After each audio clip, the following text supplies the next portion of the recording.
Last night, the Braves celebrated Independence Day in grand style.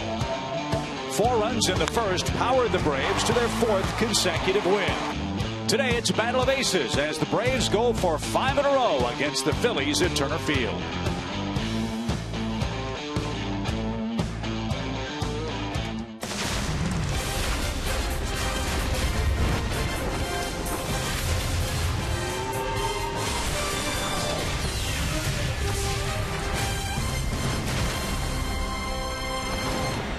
Our 4th of July weekend on Fox wraps up on a beautiful day in Atlanta, and the Braves try to stay unbeaten in July. They go for a sweep over the Phillies on a beautiful day for baseball in Atlanta. Hi again, friends. Joe and Chip. Hope your 4th of July was terrific. It certainly was for the Braves. They try to sweep away the Phillies, and it's a great pitching matchup. What a way to end the homestand today. It's an awesome pitching matchup. Shelby Miller for the Braves, Cole Hamels for the Phillies. Just the way you'd like it when the Braves are trying to go for the clean sweep. Cole Hamels, 9 losses in his career against the Atlanta Braves. I don't remember one of those. I remember all of the wins. Shelby Miller, well, it's been about that long since he's had a win. He's pitched great baseball, but he hasn't had a lot of run support over the last 8 or 9 starts. Maybe today he can get back in the win column. He's been pitching great and has been awesome against the NL East. 2 horses, 2 aces. We'll see who takes it to the barn in the win column today as the Braves go for a 3-game series sweep over the fighting Phils next.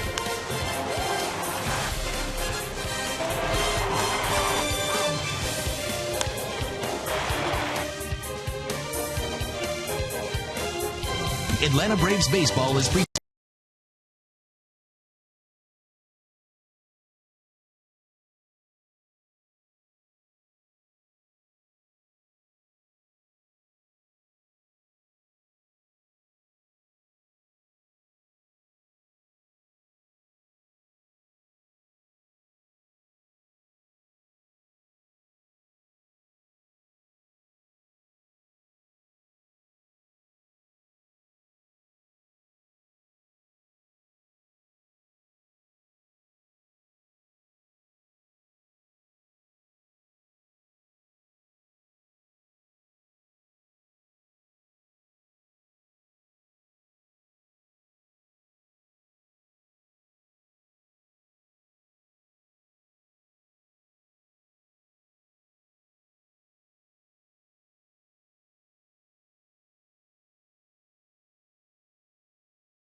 Indeed, presented by our friends at Hyundai. Good pitching matchup. Shelby Miller on the mound for Atlanta. And here's the Philadelphia Phillies lineup he will face on a sunny Sunday afternoon. The Phillies have lost 6 in a row. A lot of speed at the top of the order, and the rookie of the month in the month of June, Michael Franco. He's been a very impressive cornerman for the Phillies. And speaking of impressive, that's what Shelby Miller has been from the opening bell for the Braves this year. 17th start of the year. He's 5-4, 2.20 ERA, but it's been a while. May 17th since his last win. That covers 8 starts, an outstanding ERA. 4 of those games with 0 runs of support. And that goes to his 4 keys for pitching success today. Runs. Give him some run support early. The Phillies have given up 67 first inning runs. That would help. And how? After Ryan Howard, their lineup against him, only 2 hits total against him in the last 4 or 5 guys in the order. First pitch of the day, a blazing fastball, and we're underway. Odubel Herrera, the hitter. 81 degrees on the 5th of July. We'll take that. Beautiful. Gentle breeze blowing as Braves play Herrera as an opposite field hitter in the outfield. That's well off the plate. And even count. Herrera 2 for 8 in the series. He's hit a homer. He's got 3 of those overall this year. It's been a nice find for the Philly club. 5 pick, former second baseman. And now their center fielder. Got a piece of A.J. Brzezinski and maybe Adrian Johnson, the umpire, too. Of course it did. I mean, we're not even out of the first batter, and A.J. gets plunked.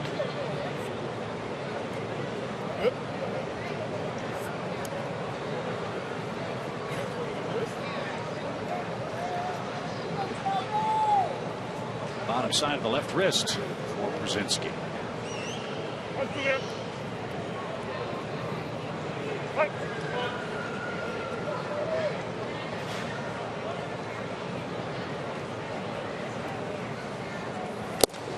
Swing and a miss. Herrera got a piece of it, but not enough. Tipped and caught, and it's strikeout Shelby. 1 up, 1 down. Shelby's last start against the Nationals on the 30th of June. He got beat 6-1. It seems like all of these starts where he has had no decision or a loss, the score for the Braves was 1 or 2. Yep. So today, again, hopefully he can get some runs to work with. He gave up 4 in the first inning that day. Fly ball foul by Cesar Hernandez, a strike. Well, that's a frustrating thing, I'm sure, as a pitcher. You can throw great, but if your offense doesn't support you, you go unrewarded. Among all the active Braves starters, with 8 or more starts, Miller is the least supported in rotation. Braves give him 2.1 runs per game while he's in the game. Well, this will be an interesting battle then, because Cole Hamels is in the same boat. We'll tell you about his plight when he's out there.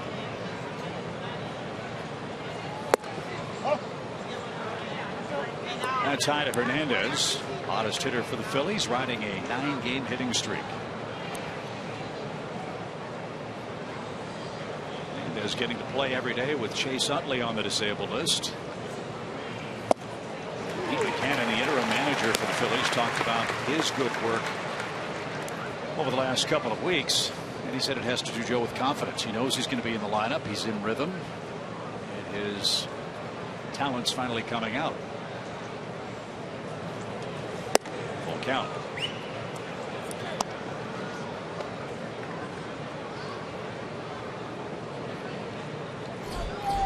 Michael Franco's on deck. He's the Phillies' third baseman. And a walk to Hernandez. 1 on, 1 out, and here is Mr. Franco. 38 hits last month.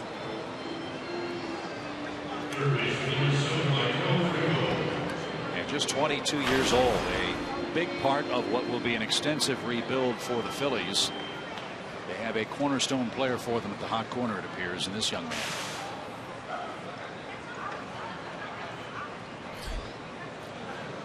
Ten homers, 34 knocked in. And a shot to the left side and past Siriaco into left field. So first and second for the Phillies with 1 out. And Braves killer Ryan Howard's coming up.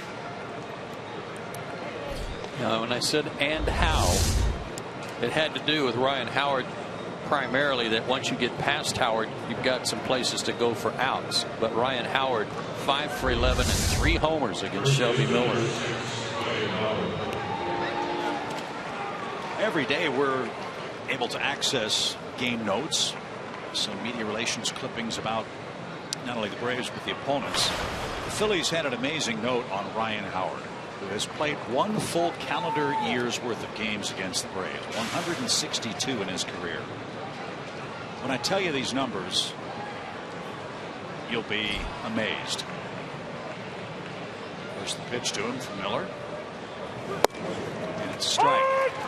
In 162 lifetime games against the Braves, Ryan Howard's hit 286. He's hit 50 homers. He's knocked in 140 runs, 26 doubles, and 3 triples. That's a good season of work. This is how you don't want to face him. Men aboard. It's high. 1 ball, 1 strike. And it's not like the Atlanta Braves have been at the bottom of the ERA heap for that period of time either. That's an excellent point.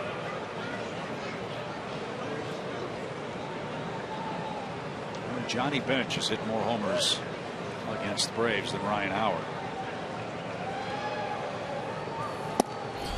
Got a corner perfect pitch. 1 ball, 2 strikes.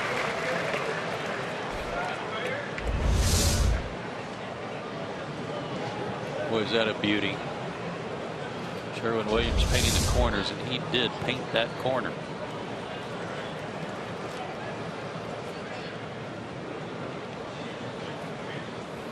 Swing and a miss. Howard is down on strikes. That's what you love about Shelby's ability and the way he pitches, that he can sit around 93, 94, and then when he wants 97, bang, there it is above the hands.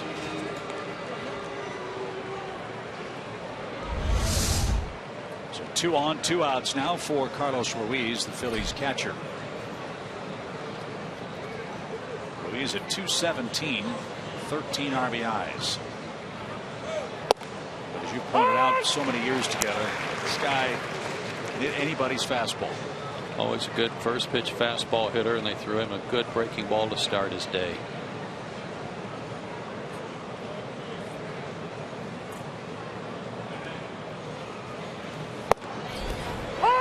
Inside corner, 0-2. This bottom part of the order now. Ruiz against Miller, 2 for 13. Ashe 0 for 7. Galvis 0 for 6. Dominic Brown 1 for 6. And then the pitcher.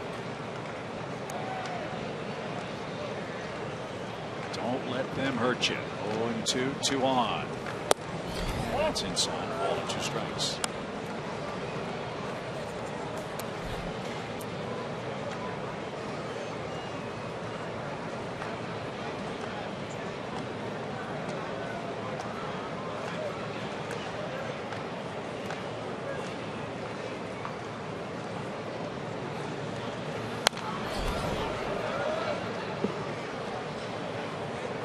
Do it again. Ruiz and Cameron Rupp are essentially sharing the catcher's duties for the Phillies now.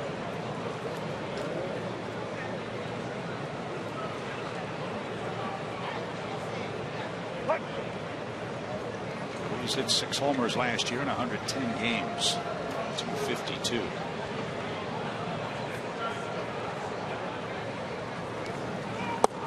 It's off the plate, even count. Carlos is out of Panama, and he is signed through 2016 and a club option for 2017. If you've been around a while for the Phillies and you're not signed through 2017 or 20, then there's a problem. Bouncing ball. Siriaco has a tick off his glove, and everybody's going to be safe. Tough play down the line. That'll be a hit. And the Phillies have them loaded in the first inning.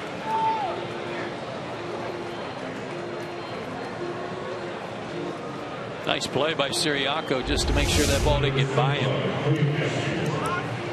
Fastball in, turned on it, hit it hard. But if Siriaco doesn't flag that down, that might score 2 runs. So the bags are full for Cody Ashe, the Phillies outfielder, hitting .253. He's 2 for 21 against Braves pitching this year.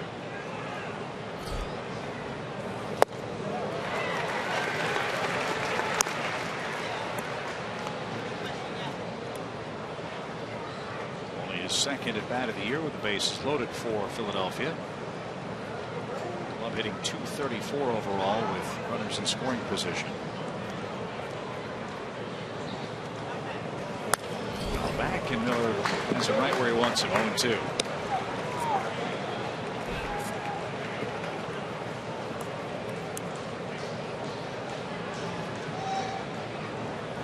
A few more pitches than he wanted to make here today. It's not hot, 81 degrees, very pleasant with a breeze. But that walk with one out, nobody on, kind of got this started.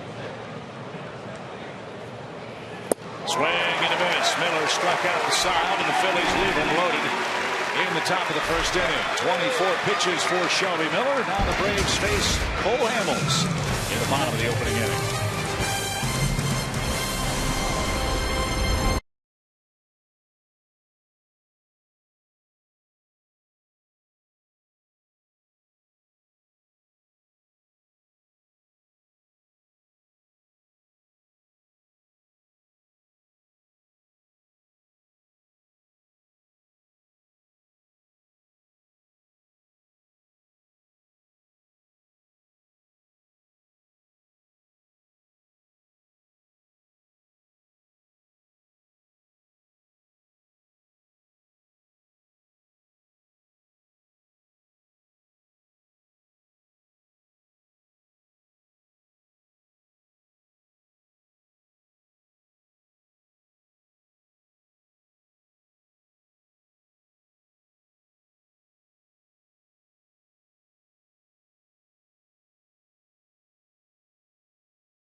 On the Phillies early and often. Tougher task with Cole Hamels on the mound.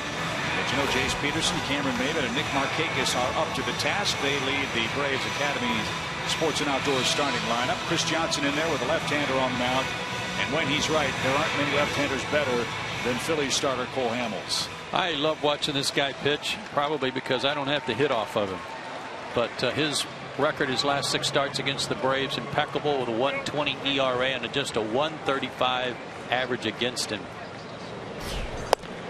Low 90s fastball, sometimes 93, 94, tops out. Outstanding cutter to right-handed hitters. One of the best changeups in the game. And he and Shelby Miller have a lot to talk about, as we alluded in the top of the inning. Neither one of these starters gets much offensive help. No, in fact, his offense is scoreless in 36 of the last 40 innings he's pitched. And as a result, his walks are up this year because he's trying to make perfect pitches knowing he's not going to get a lot of run support. I think sometimes the same could be said for Shelby. Miller struck out the side with a lot of pitches in the first inning. And now Cole Hamels off to a good start. Takes care of Jace Peterson. His first strikeout of the day, and there's number 1. Cole's last start against Milwaukee, no decision. They lost that one 4-3, but he went 7 innings and only gave up 2 runs, 1 walk, 7 strikeouts. That was the Ken Giles game where Giles came in relief in the 8th inning, got 2 quick outs, and then gave up 3 runs. Cameron Maybin's had himself a whale of a series. Back-to-back 3-hit games for the Braves. And this is the kind of day, Joe, where you really have to lean on your right-handed bats to try to beat Cole Hamels. No question. Lefties are just hitting 150 off of him. Right-handers a real lofty 237, but all 11 homers by right-handed hitters. Might have been the cutter inside. And it looks, from our vantage point, almost like a slider. That's how sharply it breaks.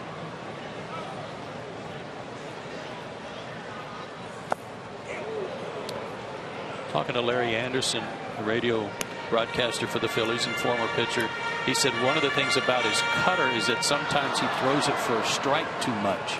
Instead of trying to start it on the inner third and run it in on the right-hander's hands, he's actually trying to throw it for a strike, and that's right in the nitro zone, as Larry called it.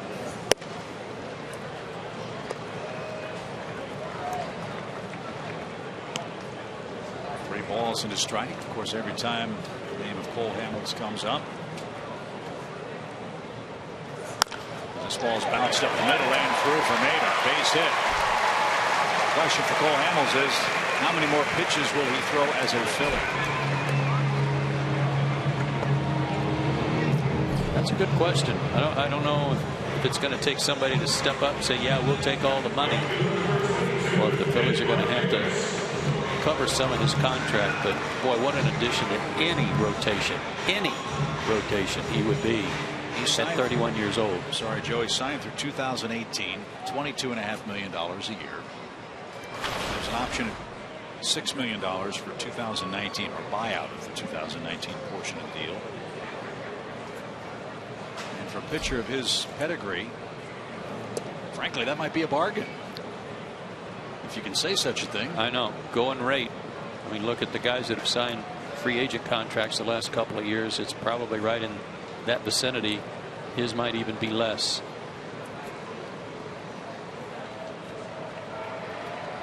Rick Porcello got 4 years, $80 million something from Boston. Yeah. And so, with no disrespect to Rick Porcello, who would you rather have? Hamels at 22 or Porcello at 20? Money's on this guy. Maybe a good lead at first. Not going. And Markakis pops one up center of the diamond. Hamels didn't see it. Needs some help. Franco got there behind the mound. And there's the second out of the inning. That went straight up into the sunshine, and Hamels was looking. Where is it? Markakis is out number 2, and here's the secret agent man, Chris Johnson. That was funny. We all enjoyed Big Fox's broadcast last night. Our pal Tom McCarthy, an excellent job calling the game with C.J. Nitkowski. And had a great shot of Chris Johnson during the in-game interview last night, which cracked us up before the game today. And this was the shot. Pretty much Secret Service type work for Chris here, protecting the interviewee.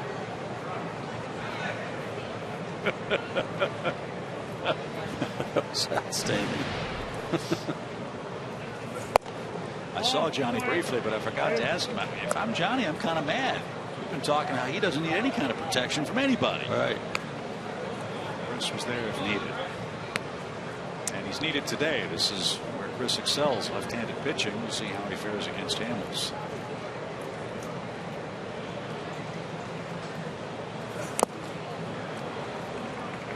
Two balls and a strike. Morgan had some luck against Chris the other night, down and in. Struck him out. Easy ground ball out. You see the great numbers against lefties, but Morgan was really wearing him out with a slider down and in. Him set up in again. Got it there, but Chris ripped it hard, butt foul. 2-2.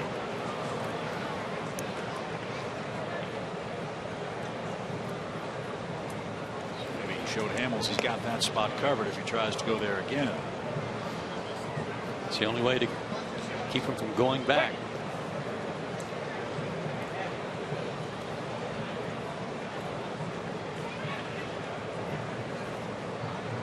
Runner goes. Pitch is inside, or did it hit him? I guess it hit him. Yeah. Yes, 2-2 counts. Chris Johnson hit by a pitch.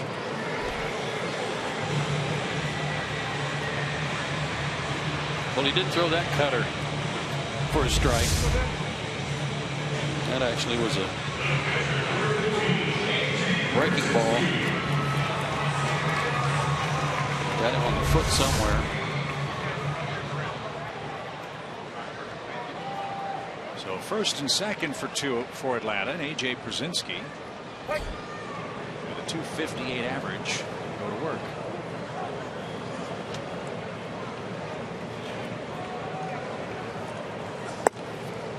Strike. A.J.'s never seen this guy. He looks for his first hit of the series.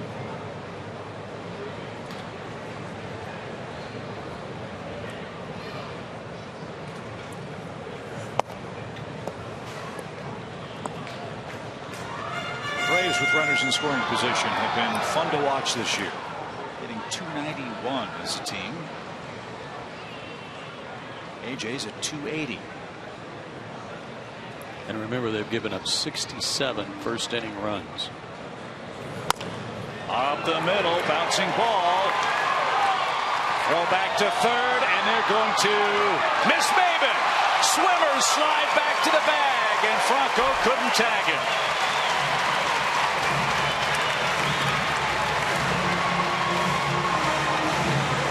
And Cameron dead to rights.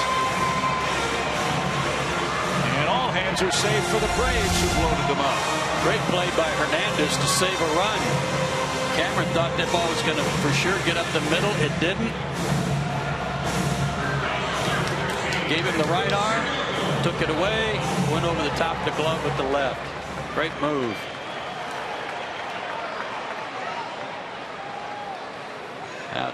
Outstanding sidestep. So the Braves load him up, and here's Pedro Siriaco.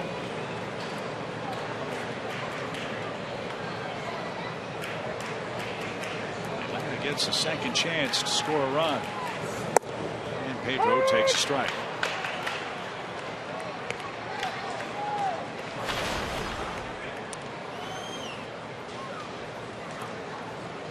It's Hamels' turn to see his pitch count run up a bit.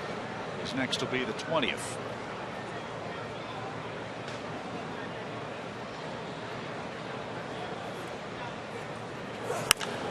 Fly ball center. Herrera broke in, now drifts back. Still going, but has room. And that retires the side.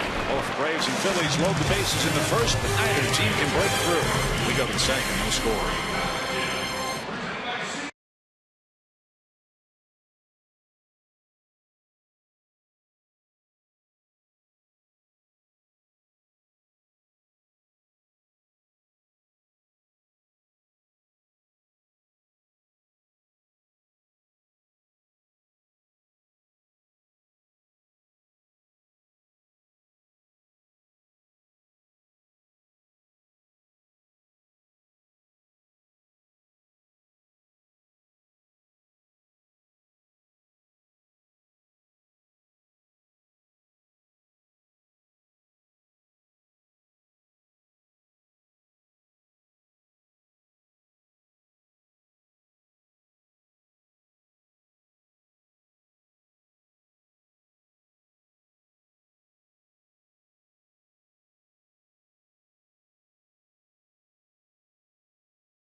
Let's check in with Mr. Paul Berg. Well, you got it, Chip. Thanks. I appreciate that. Talked with John Hart, president of baseball operations, earlier today, and I got to say, he's got more energy than anybody talking about this team. He's excited with where things are at. And I spoke with Kelly Johnson. Asked him the biggest surprise. He said Shelby Miller. He said he knew he was good. He didn't know he was going to be one of the top 5 pitchers in all of baseball so soon. And then this was the most encouraging thing, is not just a broadcaster, but a fan of the Atlanta Braves. He echoed what Cameron Maybin said when he said, Paul, I really think our best baseball is yet to come. These young pitchers are throwing great. We're starting to hit the ball and put it all together. They are doing that as Freddie Galvis leads things off for the Phillies. I noticed, by the way, that, Paul, you're wearing a bow tie today. Have you been hanging around Ken Rosenthal in your off time? Nice tie. Well, I'm trying to honor the women's soccer match tonight against Japan. They waited 4 years for a rematch. That'll be on Big Fox tonight. And so, Chip, I went a little red, white, and blue. And if you can, well, this would be crazy camera work, but I got blue shoestrings. So really? not quite your green alligator boots. But you know what? I'm not 6'5" and have great hair like you, so I got to start somewhere. I went with the blue shoestrings. You probably made the right decision. That's what a goalkeeper wears. So you're right in there. Yeah, we can't wait to see the big soccer match tonight. We will have arrived safely in Milwaukee in time for the opening moments of the Women's World Cup, which will be airing on Big Fox later tonight. Where are they playing that game? Do we know? I don't know. I mean, there's been a lot of venues across Canada, but I haven't heard which stadium. Galvis down on strikes. Miller's got 4 strikeouts in the game. Maybe they're at Matt Stairs' house. I'm guessing either BC Place and Vancouver. That is it. Okay. Yep. Yeah. Great stadium. Great pitch. Galvis, no shot. And here's Dominic Brown. Brown a couple of days ago was hitting 5th for the Phillies. He's batting 8th today. The track that this kid's career has taken is really puzzling for a lot of people. All-star a couple of years ago. Maybe running out of time with the Phillies.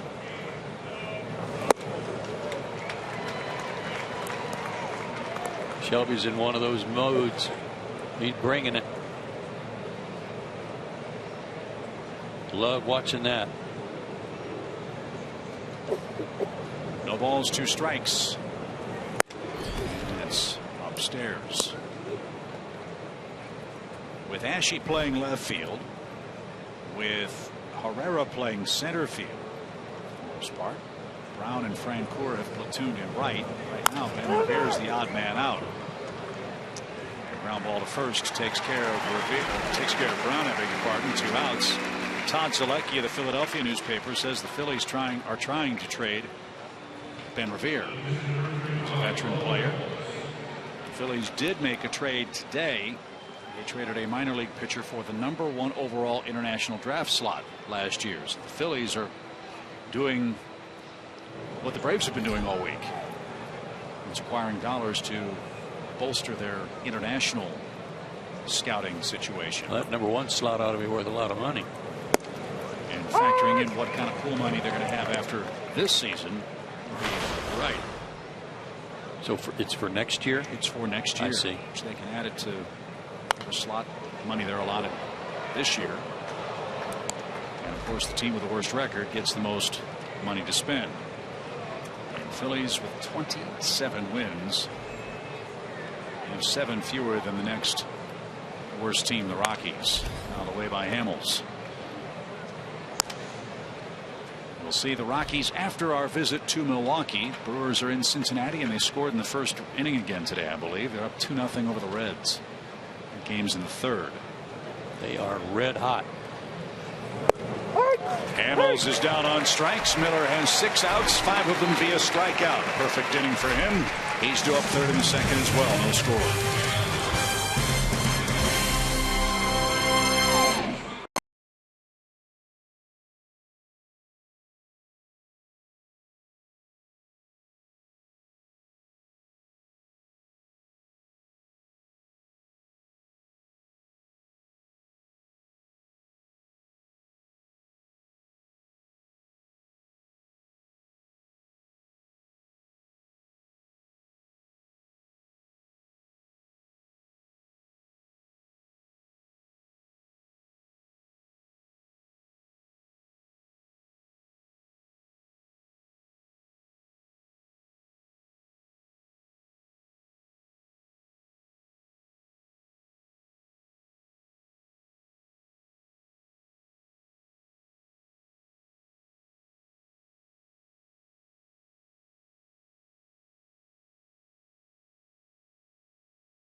4 years ago as Alex Morgan and Team USA take on defending champion Japan to see who will be crowned a champion. Coverage begins today at 5 o'clock Eastern Time on your local Fox station and streaming live on Fox Sports Go. That guy, check it out. Andrelton with the jersey. He could probably do that all day, couldn't he? He probably would like to do it all day. He would just play around. Yeah. He would like it better if you or I would go down there and try to take the ball away from him. You know, he would laugh. He'd probably love it if we would try to play the goalie too. That's what I mean. Yeah. Stop this. As Johnny Gomes takes high. Johnny hit a home run here on Friday night. First pitch he saw from Adam Morgan. And gave the Braves a 1-0 lead. Game that was won by Julio Teheran. He's had 2 solo homers. That was enough to beat the Phillies that night.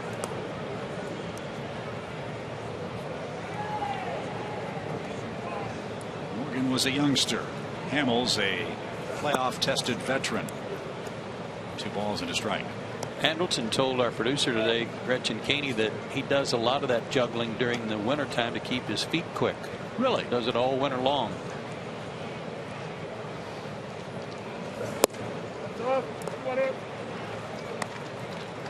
Three balls and a strike.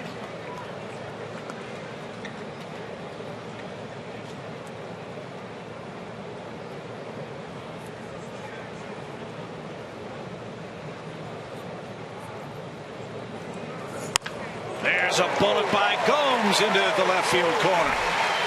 And she got to it quickly. Long single for Johnny Gomes. And there's a good start for the Braves. A leadoff hit. You know Johnny Gomes lives for games like these. It was a cutter too. A cutter in the strike zone that he laced. You know, they sent Cody Ashe down to AAA for a while to play some left field and get used to it. This is a really good play that you would typically see from a guy who's been a left fielder most of their life. Nice cut off, nice stop and throw, and an accurate throw. Yeah, he went down to Lehigh Valley, and played 15 games down there. Learned how to play left. He's a fast learner. Now Simmons bats with a man aboard and nobody out. Lehigh Valley Iron Pigs, is that right? Yep.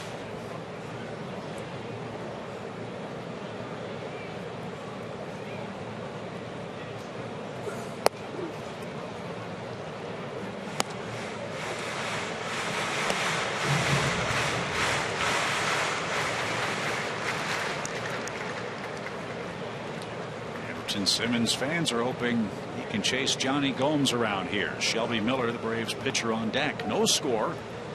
Hamels versus Miller. Pitch. Snap throw back to first, and Gomes picked off.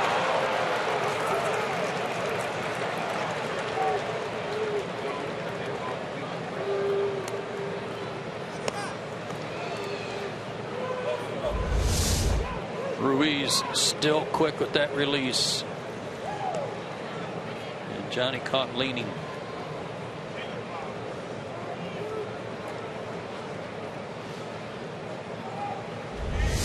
So 1 ball, 2 strikes for Simmons. 1 out. And Andrelton is down swinging. Second strikeout for Cole Hamels. And Shelby Miller bats with 2 out.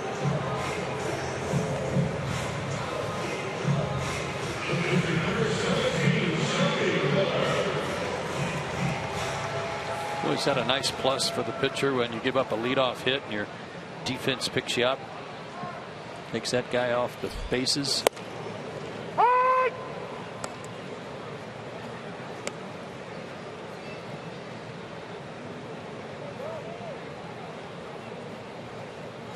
No balls and a strike. Hamels is 5-6 on the year, but his best work has been at Citizens Bank Park. On the road, you see an ERA that's almost 2 runs higher and a 50-point higher batting average against. Still, his last 10 starts overall, a 2.73 ERA.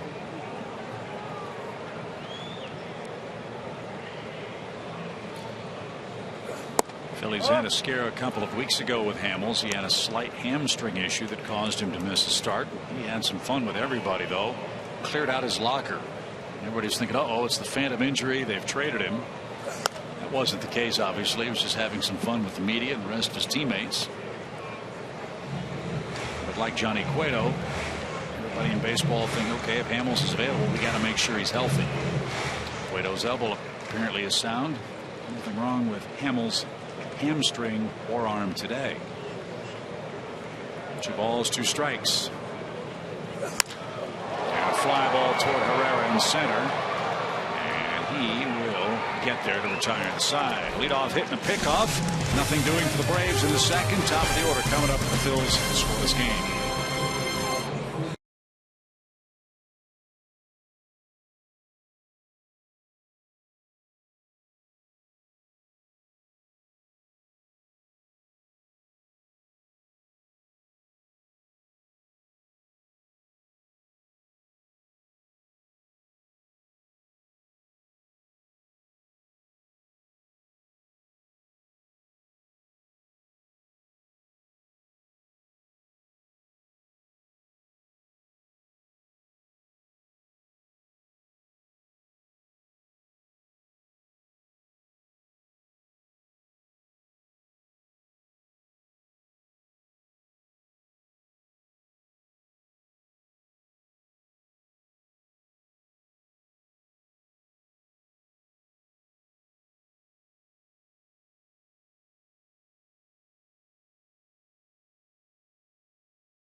Right, 3 left.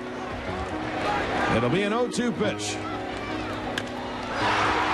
And he is at the deep left. He goes back. It is gone.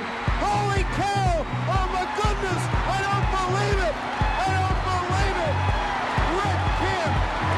That certifies this game as the wackiest, wildest, most improbable game in history. One of the great moments in Braves history as we celebrate 50 years of Atlanta Braves baseball, that forever known as the Rick Camp July 4th/5th game against the Mets that went 19 innings. And what did I hear today from start to finish, including the rain delay? 8 hours and 15 minutes. Yeah, 2 some odd hours of rain delays. The field at the ballpark was a swamp. As Herrera tries to bunt, it's foul. The modern technology for the stadiums now, the drainage systems weren't in place then. There were some who thought the game shouldn't have been played. There was a great article on sportingnews.com today about that Braves Mets ball game. 19 facts that you may not have known. Of course, you know Camp hit the long homer to tie it again. Gary Carter played all 19 innings and caught every pitch thrown by the Mets in that ball game. It's one of the facts. Keith Hernandez hit for the cycle in that game for New York. I didn't know this. Rusty Staub played in that game for New York.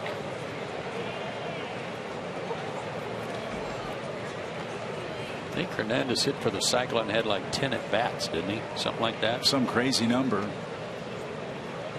No balls, 2 strikes to Odubel Herrera. He pops this one up left side. Siriaco in foul ground. Plenty of room. He makes the play, and there's the first out. Ron Darling, our pal who works on the SNY broadcast for the Mets, pitched in that game. I think finished it off, got the save or the win, forget which.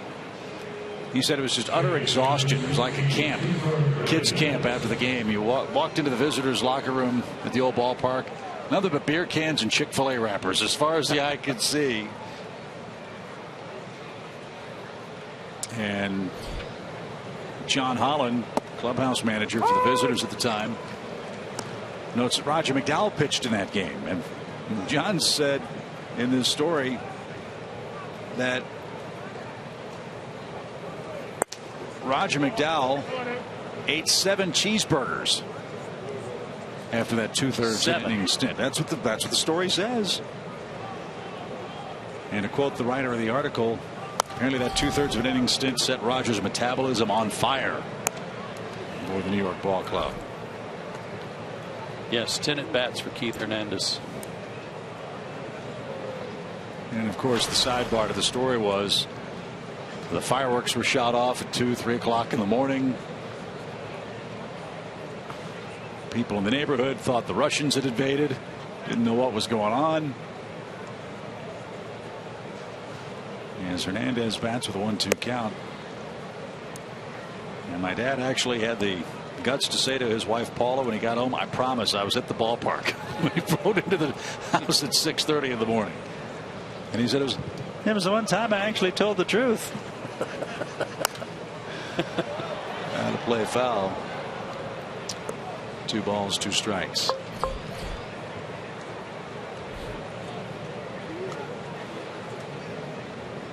Always great on those highlights to hear voices of our dearly departed friends as Hernandez cracks a single to center. Late great Ernie Johnson, John Sterling broadcasting Braves baseball at the time on the Superstation. Those great moments. Always fun to relive those interesting times in Braves history. John Sterling, of course, still not dearly departed. He's still working hard on those Yankee games.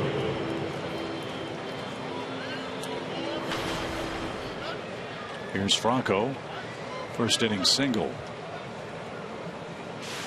Yeah, it's a good point. I wasn't very clear the way I said that. He's dearly departed from Atlanta, I guess. Yes, there you go. Better way to put it. Franco had a hit his first time up. Runner goes, pitch low. AJ's throw is late. And Cesar Hernandez just stole his 10th base. 10 steals to go along with a 10-game current hitting streak.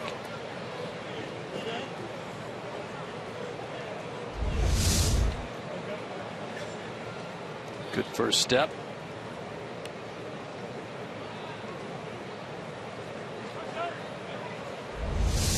Throw a little bit to the third base side.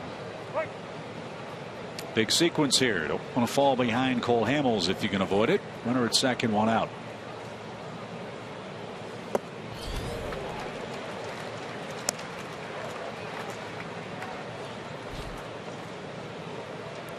Franco has a quick bat, but it's also a long swing. It's a real long finish. He gets good extension. Strong hands.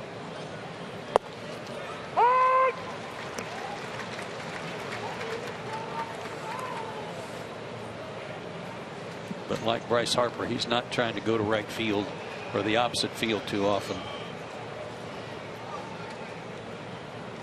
Let's see if Shelby can get 97 by him here with a 2-strike count.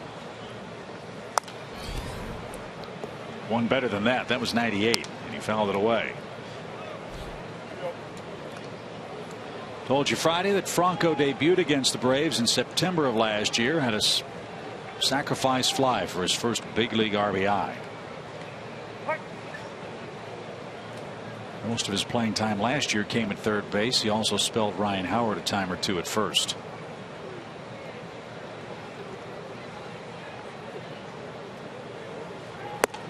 Struck him out at 96. It wasn't a strike. 6 strikeouts for Shelby, 2 out.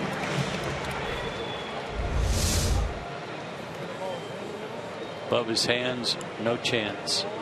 That long swing.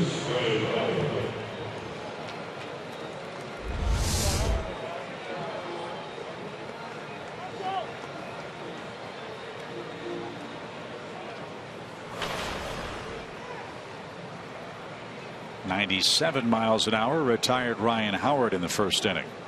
It too was above the hands.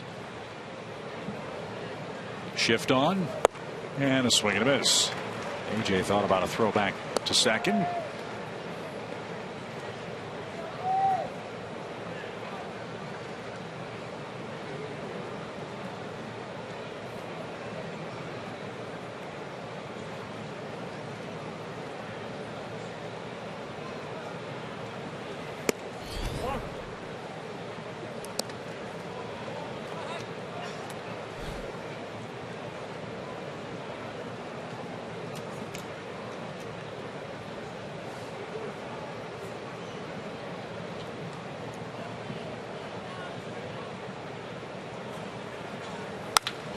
A shot right at Chris Johnson, and that will end the inning. Hard hit ball off the bat of Ryan Howard, but the Phillies can't cash in Cesar Hernandez. Top of the order coming up for Atlanta. Still no score.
Includes a discounted game ticket, an exclusive T-shirt, and inclusion in a pregame parade around the field as well. Don't miss out on this memorable night. Go to Braves.com/MotherSon today. Phillies have left 4 on base. The Braves loaded the bases in the first but couldn't score. Now the top of the order greets Cole Hamels, Peterson, Maben, and Nick Markakis. Ground ball right side and through for Jace Peterson. A leadoff hit.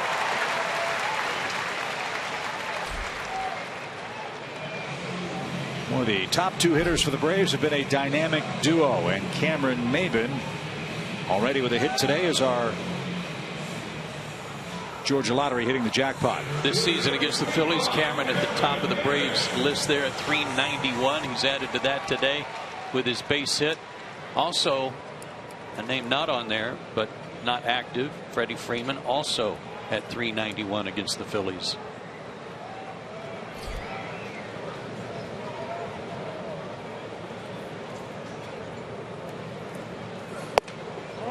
Maben showed bunt. It was too high. 1 ball, no strikes. I asked Freddie Freeman if he was going to be able to go on the road trip and continue his therapy, if you will, on the road, and he said no, that would all take place here. So he's not on the trip. You know, that's killing him too, because Miller Park and Coors Field, 2 great places to hit. Yeah.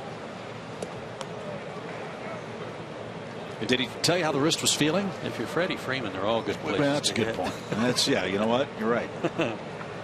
And I didn't see him this morning. When we last checked in with Freddie on Friday, he said most of the wrist discomfort he was feeling had to do with the platelet-rich plasma injection. Right.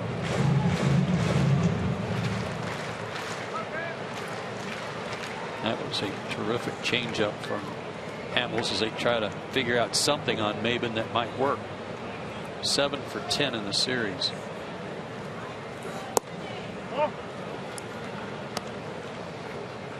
Two balls and a strike.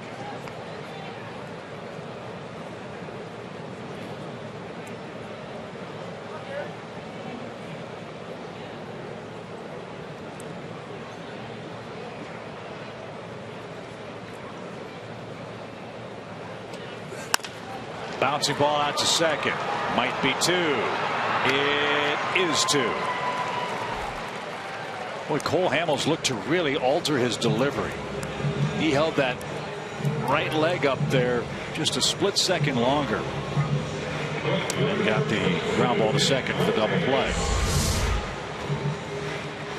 I know this. Freddie Galvis can turn that double play at shortstop. Watch how fast he comes across the bag here. Got out of the way of Jace Peterson. I remember when Galvis first came up and he was playing second base for Chase Utley, and everybody thought he might be the heir apparent at second base if and when Chase retired or was traded. Well, he was the guy that took the place of Jimmy Rollins after he was traded instead. Downstairs, 1 ball, 1 strike. That, I'm sure, is the hard part for the Phillies. Nothing against Utley or Jimmy Rollins, but what young players they had never really got a chance to play because Rollins and Utley were in the lineup every day. Ground ball to Franco at third. Long toss across in time. And I hear that Rollins is now on the trading block from the Dodgers. Really? Interesting. 4th inning, no score.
Good ball game so far in Atlanta. No score. Braves and Phillies, as Joe and I talked about on Friday. With no disrespect to the clubs the Braves are playing, this is a chance to really make up some ground in the divisional race. And as you see our Coors Light Cold Hard facts, Joe, the Braves are doing just that. Against sub 500 teams, 23-16. Little better run production. Excellent ERA at 3.18. So yeah, this stretch of the schedule, you know, I hadn't really looked ahead to these 3 series with the Phillies, the Brewers, and the Rockies, because it was going to be a hard-fought battle through all that Mets, Nationals, and Pirates series. So yeah, take advantage of what you got. But we're catching Milwaukee apparently at a real bad time. They're red hot. They're trying to complete a perfect road trip, by the way, and winning today in Cincinnati. Coors Field's a wild card. You never know what you're going to see in that wacky mile-high altitude out there. Yeah, there's no doubt the Braves will go into Milwaukee with the Brewers riding a real offensive high. 47 runs in their last 6 games coming into today. 2 balls and a strike for Carlos Ruiz. Braun's hot, Ramirez is hot, and Adam Lind, with his work today, has knocked in a run in 9 straight games for Milwaukee.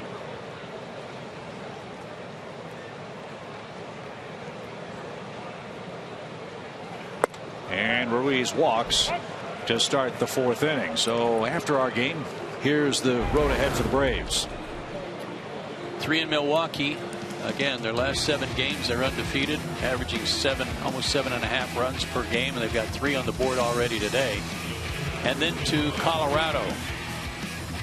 Last in major leagues in ERA. It's kind of been their spot, though, in ERA for the last several years.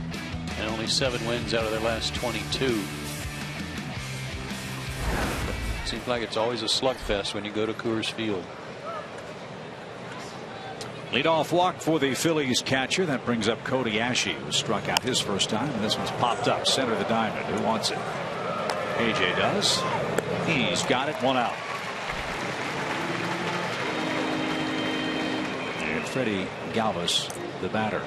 While we have a minute, want to wish a happy birthday to our pal, the Sarge, Gary Matthews, who's celebrating his 74th birthday today. 74. Nah, he just acts 74. He's really not 74. Sarge is in town with friends and family here in Atlanta. I'll bet you he's watching the game.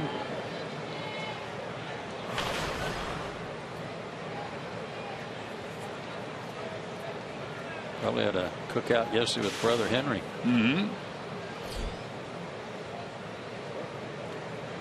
Freddie Galvis, the batter.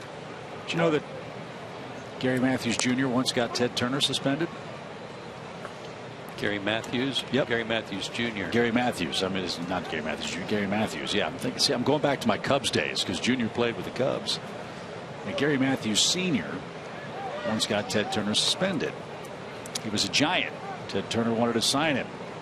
Ted Turner got busted for tampering. Bowie Kuhn suspended him for a year.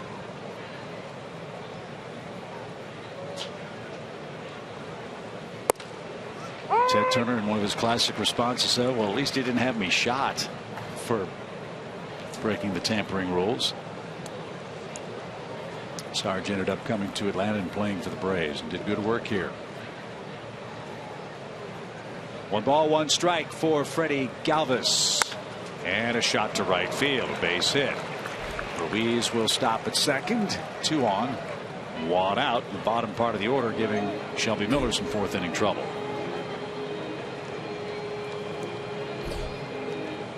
First hit by Freddie Galvis off of Shelby Miller.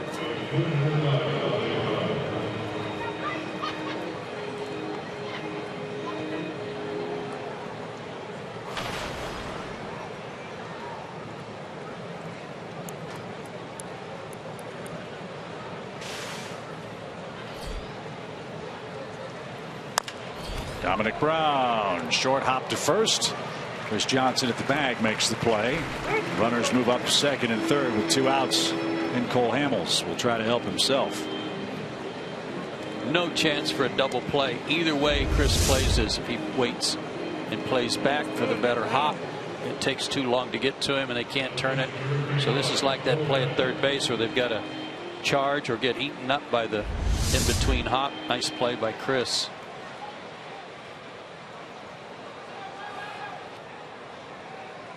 Tell you what, Cole Hamels is no slouch. Struck out looking his first time, but 4 hits on the year.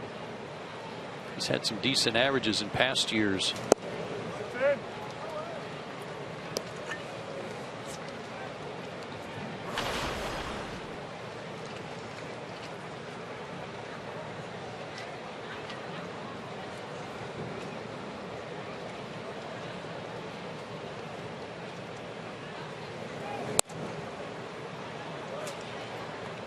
That's way high. You're right about Hamels, a lifetime 174 hitter.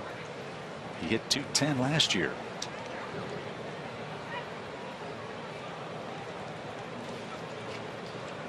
Braves outfield playing him shallow as they should, but got to throw him a strike to make him put the ball in play.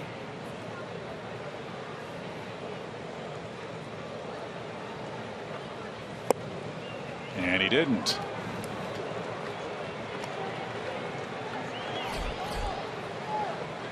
Herrera's on deck.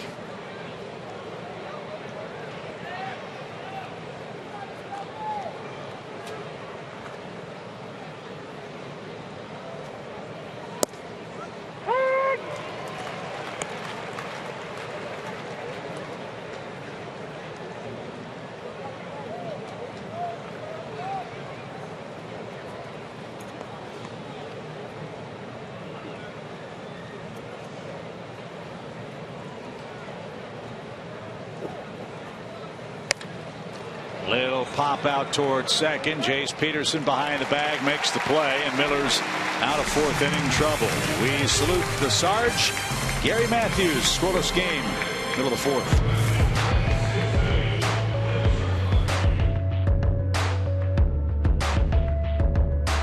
Fox Sports celebrates 50 years of the Atlanta Braves.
Braves offense, firepower. They're hitting long balls this month. That's always fun to see.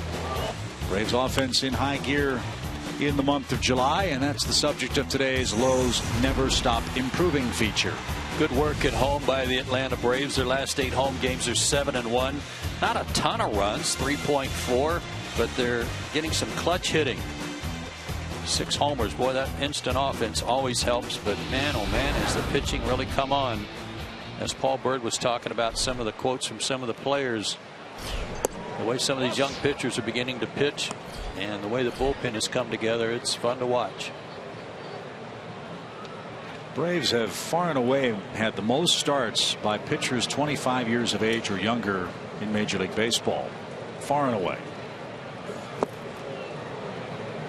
They're growing up quickly, pitching in some real tight ball games.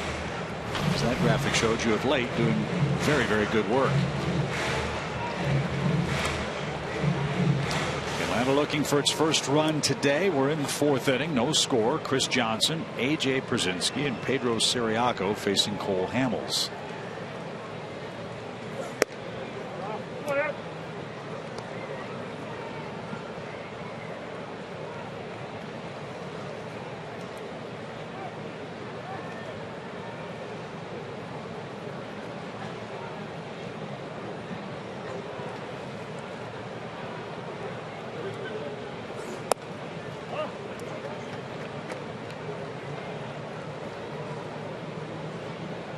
Braves have had the leadoff man on in each of the last 2 innings.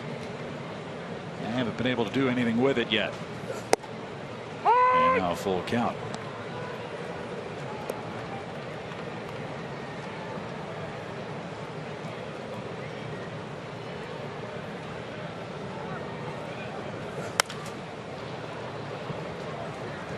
I like watching Adrian Johnson work behind the plate, calling balls and strikes.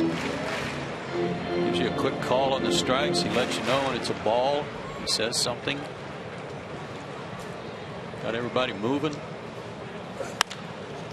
To second. And Hernandez the play to first. 1 out. Notice Doug Eddings doing that in the first game of this series. He was clapping his hands and trying to get guys to hustle up. And when some pitcher and catcher problems developed over signs, he was on them. You're like, come on, guys, let's go.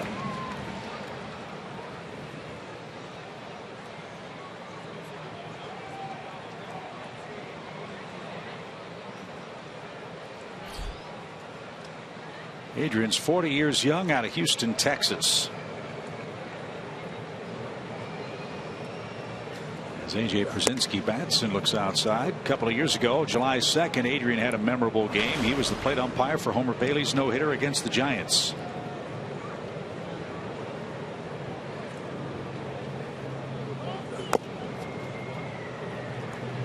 One ball, one strike. I like the way he sets up. He's trying to get on the inside shoulder of the catcher, but he's not taking himself out of position to not be able to see the outside corner.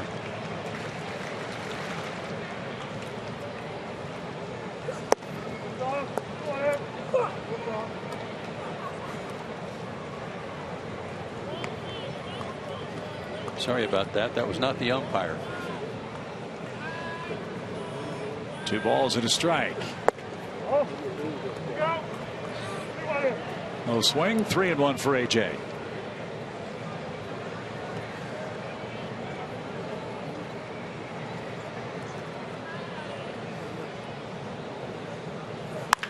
Sharply hit past Ryan Howard. That's real trouble. Brown lopes after it as it gets to the wall. A.J. Przinsky is on his way to second with a bullet double. He's 2 for 2 in his first game against Cole Hamels. And after the rocket that got past Ryan Howard, who had real slow reactions to it, Cole Hamels all the way down the line for Przinsky. Cole Hamels was staring at Adrian Johnson, the home plate umpire. Right here, he turned his head and was glaring at him all the time A.J. was running. Let's get this man in, get a run. Turn it back over to Shelby Miller with a lead. Pedro Ciriaco, the batter, he flied out his first time. And a foul ball off the foot of Adrian Johnson. He's all right. Strike one. Notice this last inning, and we'd been told about it, but Ryan Howard's extremely limited range at first base, given his Achilles injury 3-4 years ago. He has just not been able to move hardly at all. That ground ball by Jace Peterson, he didn't even make a move for it, and it was out of the reach of Hernandez.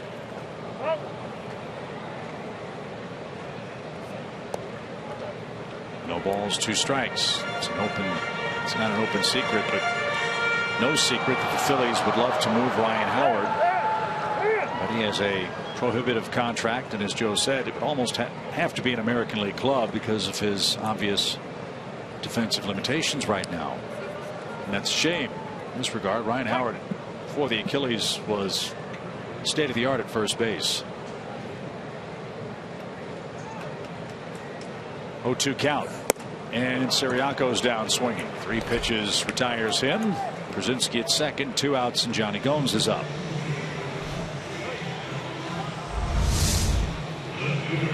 High target, high delivery. Not much chance when you chase that one. This is the type situation for either ball club today, though, that is going to require to get a run or 2 across the board. You're going to have to come up with some clutch hitting with 2 out and get those guys in when you have opportunities. They'll be limited. Gomes ripped a single to left, was held to a long single by Cody Ashew, made a good play in the corner. And this one a strike over the outside edge.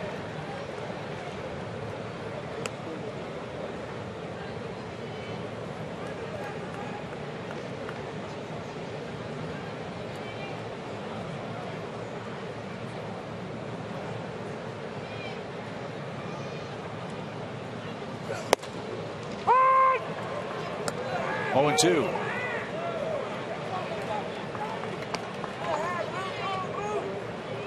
Wind picking up, blowing toward the Braves bullpen and right.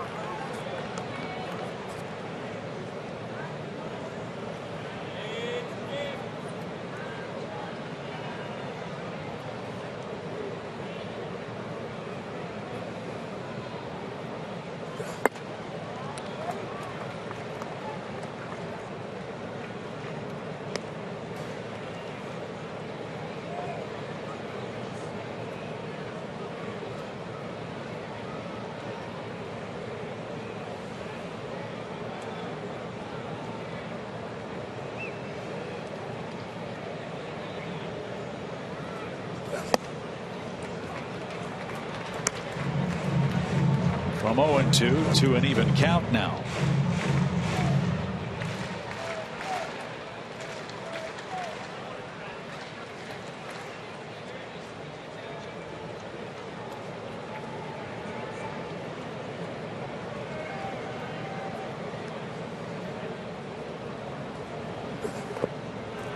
Good eye. Tough pitch to lay off, especially when you're aggressive like Johnny and want to drive that run in.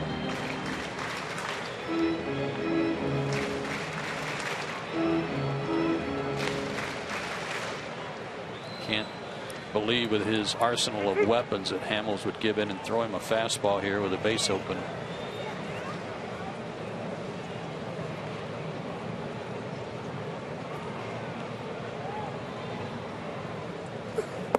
He didn't, and Gomes swung and missed.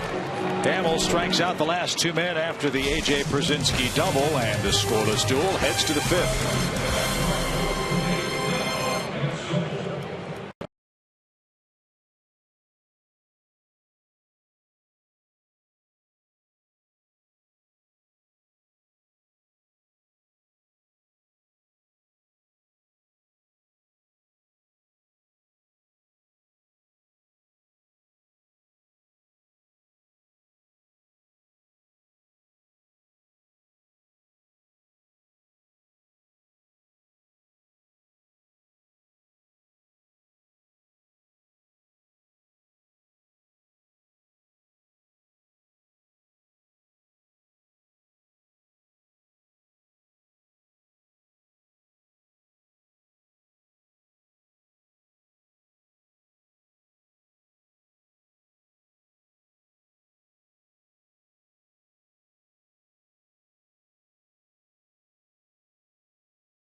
Hyundai.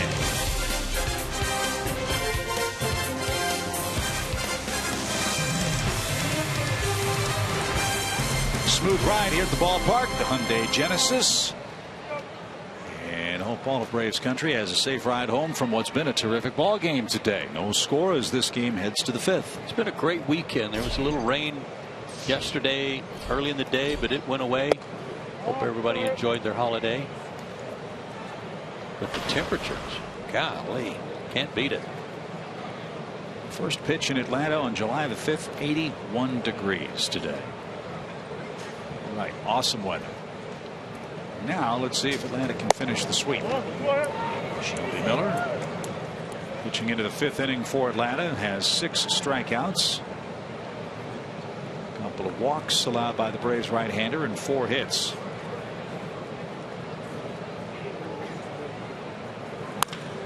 In the air toward left center field. That's going to jump and get to the fence. Odubel Herrera doubles to start the Phillies 5th.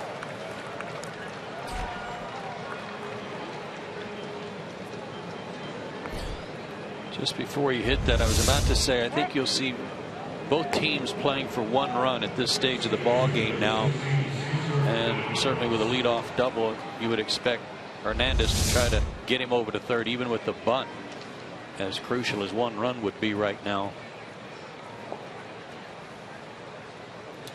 Hernandez has laid down 2 sacrifice bunts this year.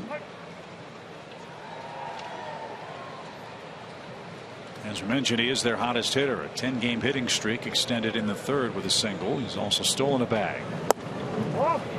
And now they've got Herrera trying to steal 3rd, and he's out by a mile.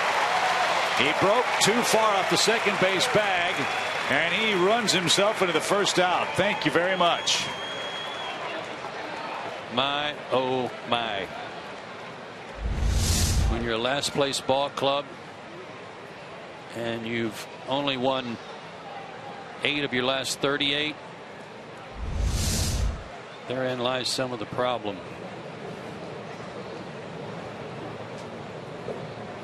So the first out at third base, Herrera wandered too far. Przinsky made the peg to third for the first out. Well, the pickoffs are even. Just that theirs is at third with nobody out. Wow. And a liner to left. Sure enough, it's a base hit. So back-to-back hits for the Phillies. It is Hernandez, who's 2 for 2. That's how it's gone for Ryne Sandberg, former Phillies manager, and Pete Mackanin, the Phillies interim skipper. I don't see Larry Boa in that shot. I don't know if Larry went down in the tunnel to chew nails or if he's over discussing things with their young center fielder.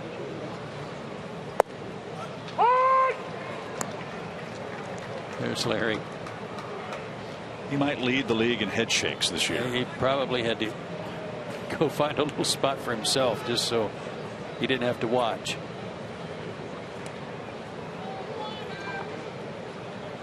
Of course, the Phillies made news last week. They've hired Andy McPhail to take over as their president of baseball operations. Pete Mackanin will be the interim manager the rest of this season for Philadelphia.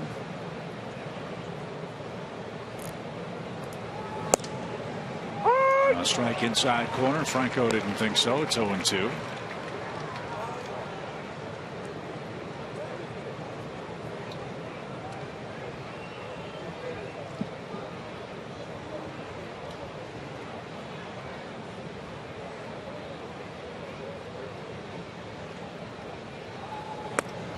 And that's way high. 1 ball, 2 strikes.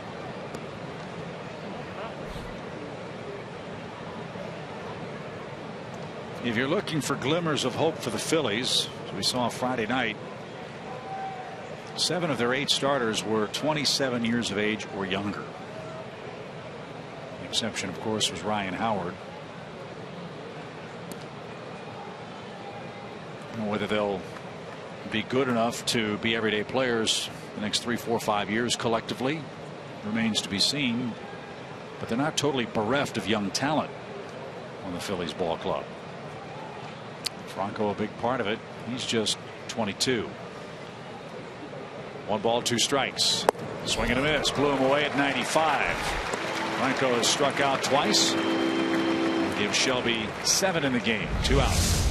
Shelby struck out a season high 10 in only 5 innings his last time out. It was a weird start against Washington, giving up those early runs and 8 hits and still striking out 10.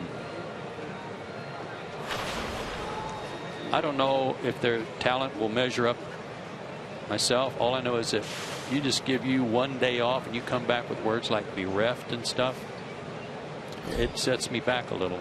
Well, first the pitch to Ryan Howard, who pops it up, now to play. 50 years old. It's taken me that long just to get to the B in the dictionary to get through that list of words. Okay. So I don't think I'm going to get all the way through the alphabet. Okay. But I'm working on it. But would you agree though on the Phillies? I mean, the cupboard's not totally bare. No. I really like Franco, of course. Galvis is a real nice player. I haven't seen enough of Rupp to find out if he's going to be the guy to succeed Ruiz, but they've got some good arms. But they have this year done a lot of what Franco what Herrera just did. They've made a lot of mental mistakes, and on a ball club that has a hard time scoring runs, you can't do that. They've been outscored by 137 runs in 83 games. That was just a horrible mistake. And it's cost him a run. 1 ball, 2 strikes instead to first. Obviously, the Phillies have decisions to make. Cliff Lee, Cole Hamels, Ryan Howard, Chase Utley.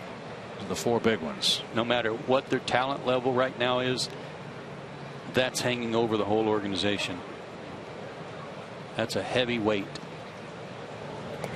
And as we discussed on Friday, it's not just the contractual obligations that the Phillies are obligated to pay.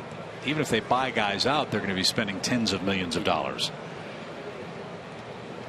It's easy for us to say, well, they got a heck of a TV deal with Comcast in Philadelphia. I mean, tremendous numbers every year. But boy, oh boy, when you just got to write those checks to get people to go away, that's tough to do. 1-2 pitch, runner goes, swing and a pop. That one is headed for the stands. Simmons on a dead sprint will not get there, and it's out of play. Let's take a look at our AT&T U-verse trivia question with Ryan Howard still in the batter's box. Since 2011, Ryan Howard has 50 hits against Atlanta. Who has the most hits against the Braves over the last 4 years? Guess we can't go do the fallback to Mark Burley then. That one No. that won't work. Nope. Maybe the guy we're seeing tomorrow, Ramos Ramirez. We don't play Brewers a lot. I got to stay in the East. Yeah.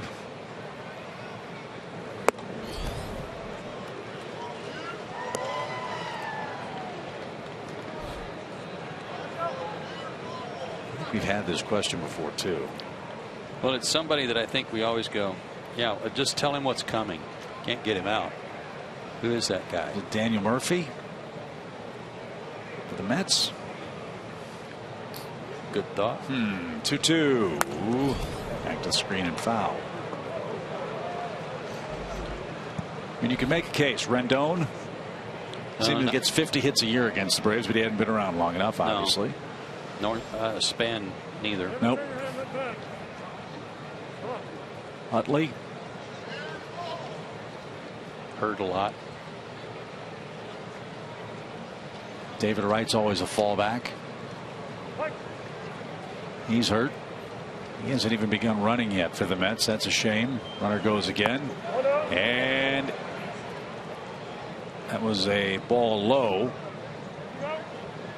AJ asks for an appeal at third base, and no swing. It's a full count for Howard. Better hold on here till somebody gets over there to third base. AJ was hustling to make sure he didn't just keep running to third with the shift on, but I don't know that time had been called.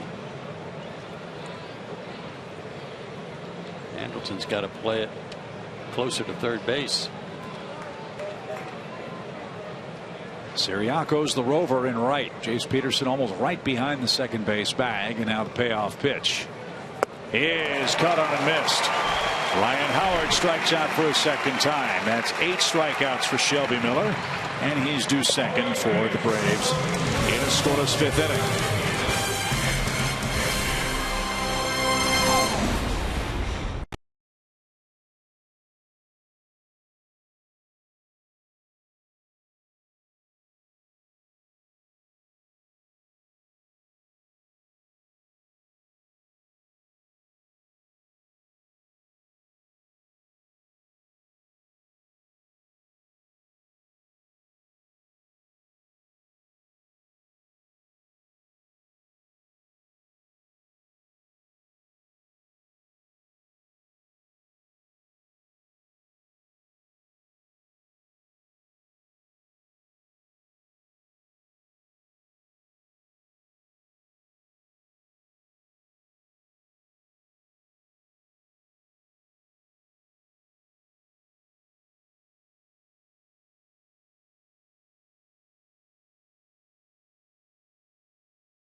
Sunday, Jeff Francoeur had an RBI double and then hit a home run.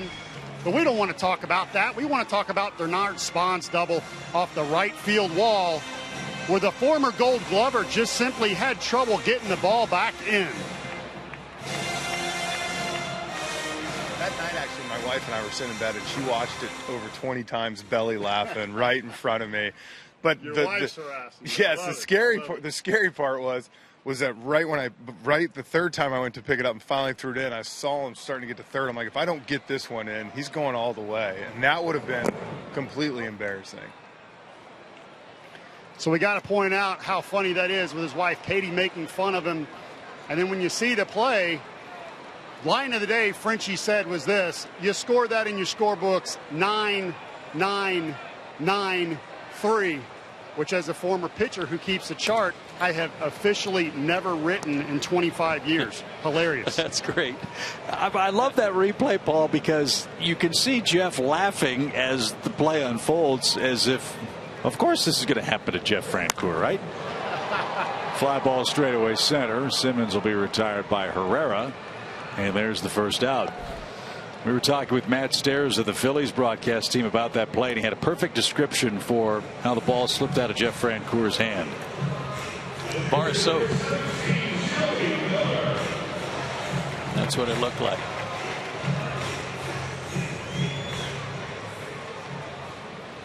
And you know what? Jeff Francoeur's been a real positive for the Phillies this year. Had a good year for him. Swing and a miss by Shelby. Jeff's hit 5 homers, hit .257. Plays mostly against the left-handed pitchers.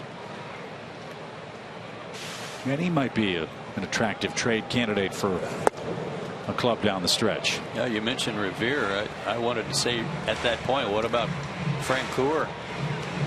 Probably some teams looking at him too.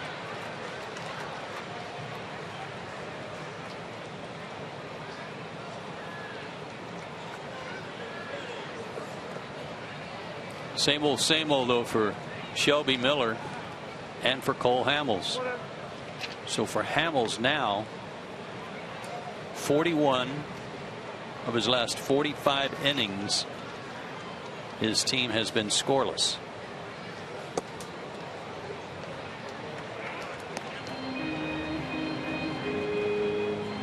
And Shelby Miller with the 8th lowest run support in the National League.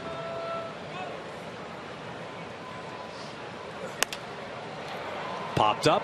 Dominic Brown in right. And he makes the chest high catch. And that's out number 2. Said it earlier, and it's true. Doesn't matter how well you pitch, don't get any offensive help behind you. And the 2 starters, as we said, have a lot to talk about after this one. And Hamels the lowest. Shelby should have said 8th lowest in the major leagues. He's 5th in the National League, and Aaron Harang, who's now in the DL for the Phillies, was 2nd.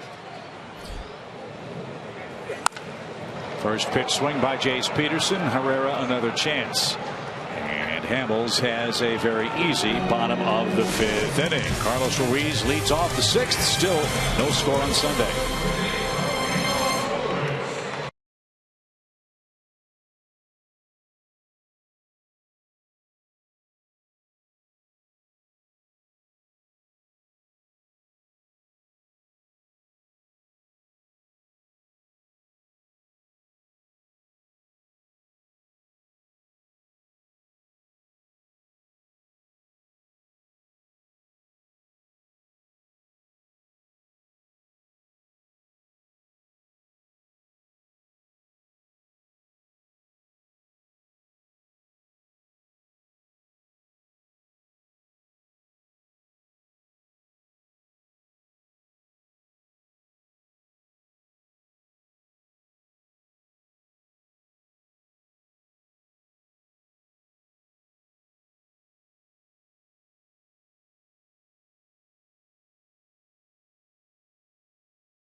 AT&T UVerse, Delta Airlines, and your local Ford dealer.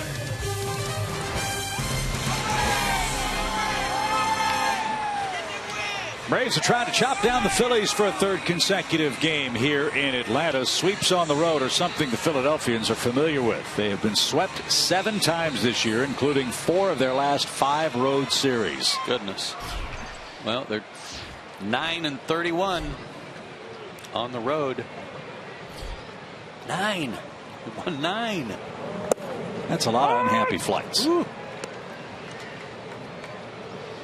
And they've got a long flight after this game. They go to L.A. and San Francisco before the All-Star break. And a shot toward first. Ruiz late out of the box. Miller an easy play, and there's the first out of the inning. Cody Ashe is up. Phillies right now are on pace to lose 110 games. 110.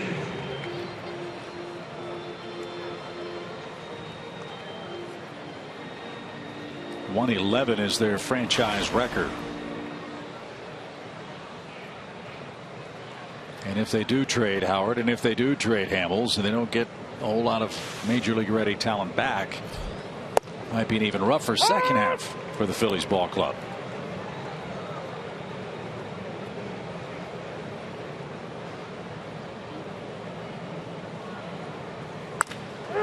Another chance for Chris Johnson. He's got it. Easy play. Ashe's out number 2. Chris has been busy over there.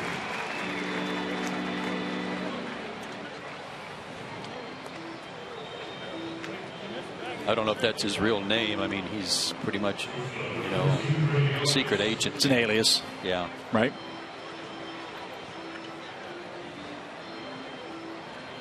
That was really funny and creative on his part to be the bodyguard for Johnny Gomes during the interview yesterday. Freddie Galvis hits, 2 outs, bases empty. He's got a hit today.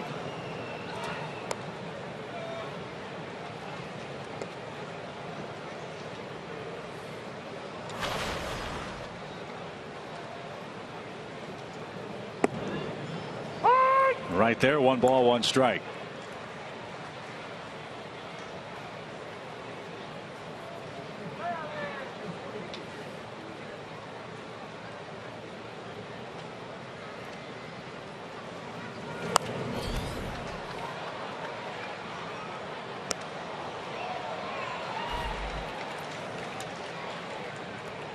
We've talked about players we enjoy watching play, and many times I've talked about how I enjoy watching Chase Utley hit. I miss him not being on their ball club. If I'm Braves pitching, I don't mind him not being in the lineup, certainly, but it's a shame that these guys that are making the money they're making with the Phillies, that kind of get talked about so much, can't stay healthy and stay in the lineup to help their ball club. I think we talked about this earlier too. On one hand, you respect the Phillies for going for it. They kept their core together, trying to squeeze another world championship out of this group that includes Hamels and Cliff Lee and company. But they aged almost together overnight, and that's real hard to recover from as well, especially, as you said, at the dollars that those players are receiving. Middle of the 6th, Maven Markakis and Chris Johnson coming up.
Always do on our Sunday afternoon games in Atlanta. We salute a hometown hero. That is Jennifer Jacks, who gets a standing ovation from the big crowd here in Atlanta. So we thank her for her service, as well as the service of all of the men and women of the remarkable United States military.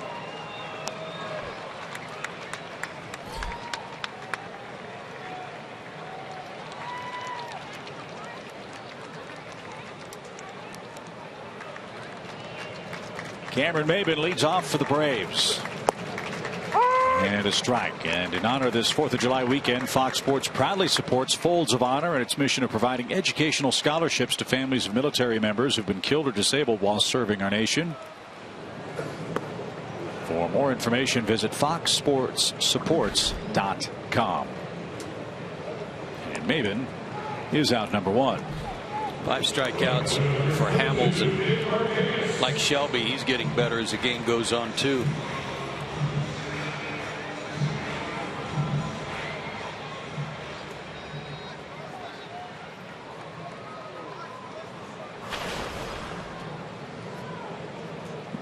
Nick's 0 for 2. He'll be followed by Chris Johnson. And outside. 1 ball, no strikes. So, you know, this is a very happy weekend for Captain Jackson, her family. Awesome.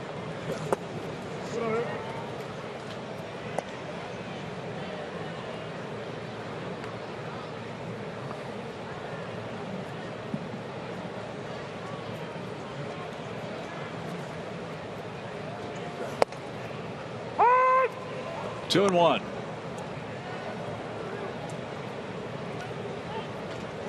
Brewers are blasting the Reds again. It's 6-0. Great American Ballpark.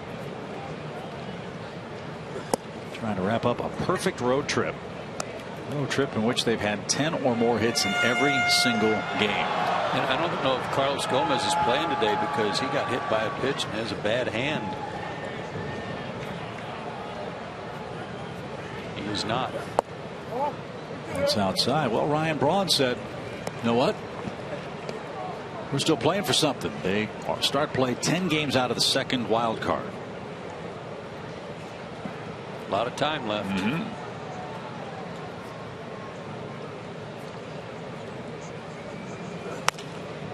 And maybe it's far-fetched with all the teams that the Brewers would have to pass, but you know what? I respect the fact that Ryan Braun is vocalizing what every fan wants to hear. Hey, we're not cashing our checks and mailing it in. We're trying to win.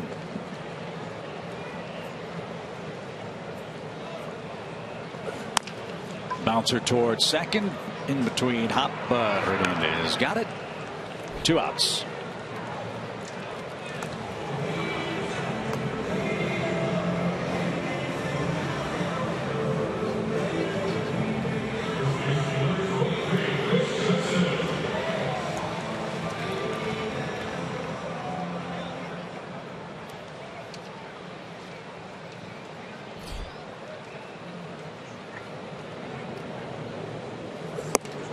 Ball 1 to the Braves first baseman Chris Johnson.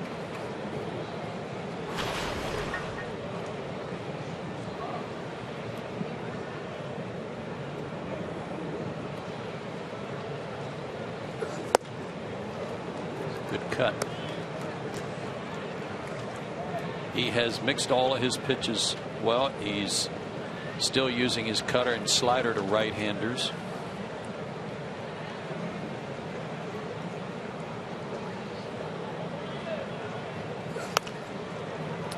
Fastball lively enough. There's 94 to keep everybody honest and make sure that they honor the fastball.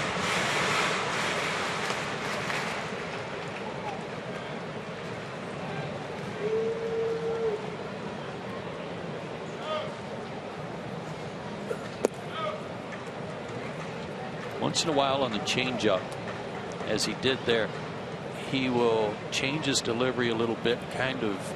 It makes it look like he's about to drop down sidearm. And it's not sidearm, but it is a little more 3/4 than usual. There's a base hit by Chris Johnson with 2 outs.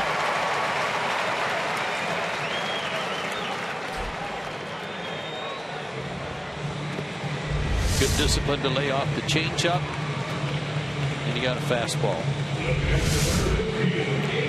Now Hamels has to face the man that's had him muttering all day today. That's A.J. Brzezinski, rare left-handed batter, who's given Hamels fits. A single and a double today. Lefties came in hitting .150 against Cole Hamels this year.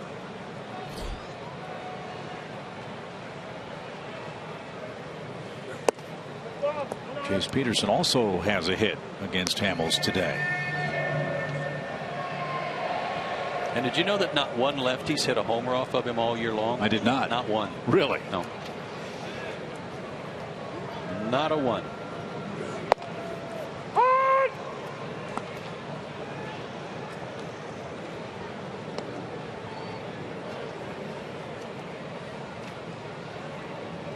Well, this would be a good time to change that. 1 ball, 1 strike. Wind is favorable for A.J. if he can pull one. 2 balls and a strike. No shift on for him. Might indicate a change in strategy in the way they're going to pitch him. Chris Johnson breaks towards second and beats the throw. You could hear Freddie Gonzalez in the dugout yelling balk, and it was. And Terry Pendleton too. He just paused. He just stopped at the top of his delivery. He was going to go home, and then when he saw the runner break, then he changed his mind.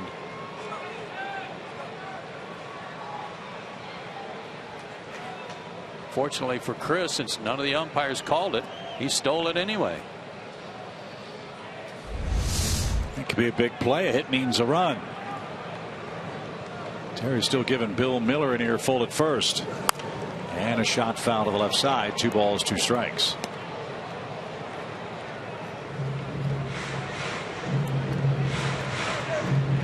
That play drives Terry Pendleton as crazy as anything else. The balk move by the left-handed pitcher. It's been a sore spot for him for years. Terry's debating with Bill now over which umpire should have called it. If Miller didn't see it, Bill, and then you could see Terry pointing at Jim Wolf at third, or at the second base umpire Doug Eddings.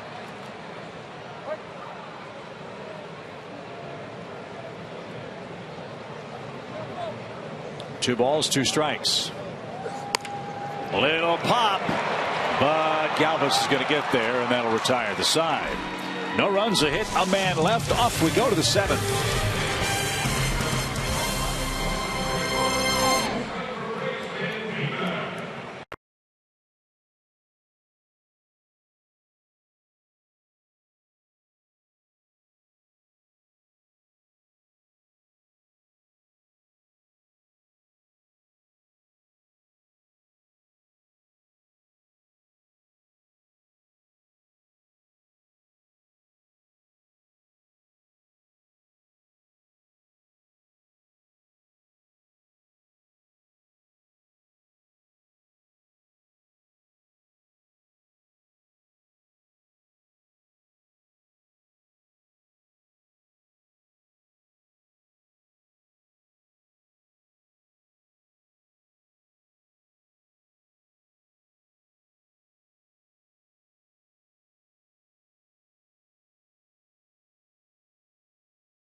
Freddie Hugs bobblehead night Tuesday, July 21st, when the Braves take on the Dodgers. First 20,000 fans at the ballpark get a bobblehead featuring Freddie Freeman hugging Johnny Gomes. Don't miss out on this limited edition bobblehead by visiting Braves.com/tickets. That's kind of how they hugged after Gomes' home run a couple of nights ago. Yeah, there's about that much space between them, wasn't there? Yeah, it was in the neighborhood. Yeah, Neighborhood hug.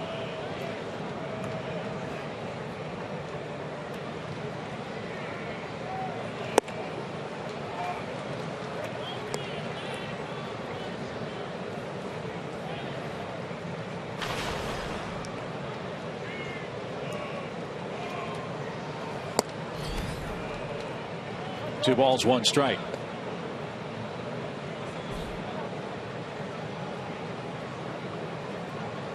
Brown, Hamels, and Herrera for the Phillies. And out of play, it's 2 balls, 2 strikes. And Shelby now over the 100 pitch mark. Has some action in the Braves bullpen. Luis Avilan.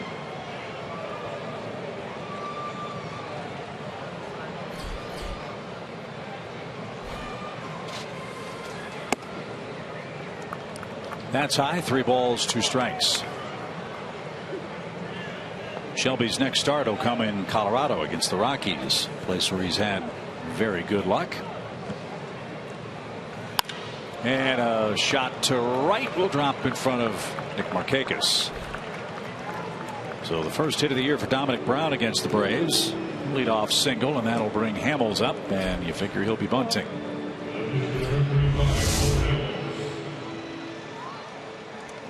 Ball right there. He was able to catch up with it. 3 sacks for Hamels on the year. Sacrifices, of course. Up and away. 1 ball, no strikes. Phillies have had chances. They've left 7 on base. The Braves have left 5 on. Both clubs loaded the bases in the first inning. Neither could break through.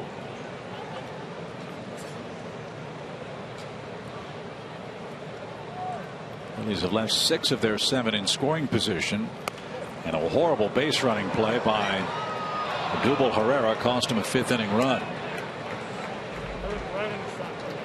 And Herrera's the man waiting on deck.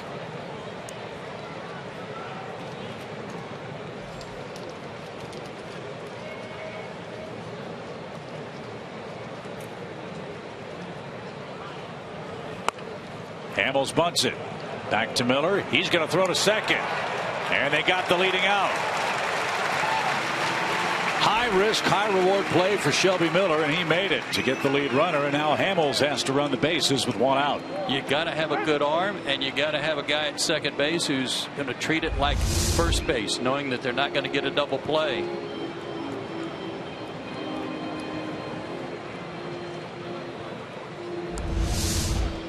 And that'll be the last pitch of the day thrown by Shelby Miller. 106 tosses, 6 1/3 shutout innings. Big ovation for the big Braves right-hander.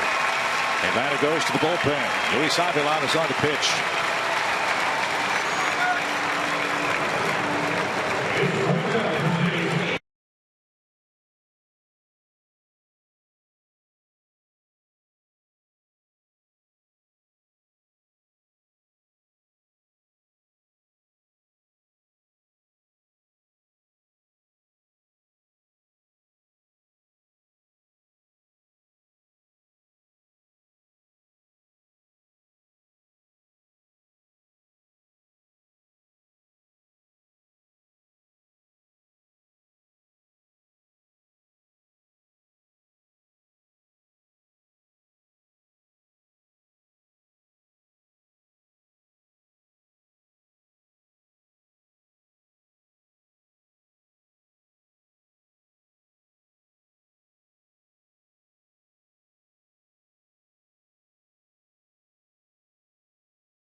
in the 7th inning. Fans Country superstar and Georgia native Billy Currington performs after the game Thursday, August 6th. A free post-game concert brought to you by Coca-Cola and Delta Airlines. VIP field and backstage passes are available. Get them online at Braves.com. August 6th will feature the Miami Marlins in town. A 4-game series here at Turner Field. Great job by Shelby Miller. Have the game turned over to Luis Avilan, who has done a great job of stranding runners. Only 5 of 30 inherited runners have scored, and for Luis, he's not allowed a run over his last 7 games. However, he's being brought in once again to pitch to a left-handed batter, and lefties are hitting him better than right-handers. Lefties hitting .310, right-handers .161.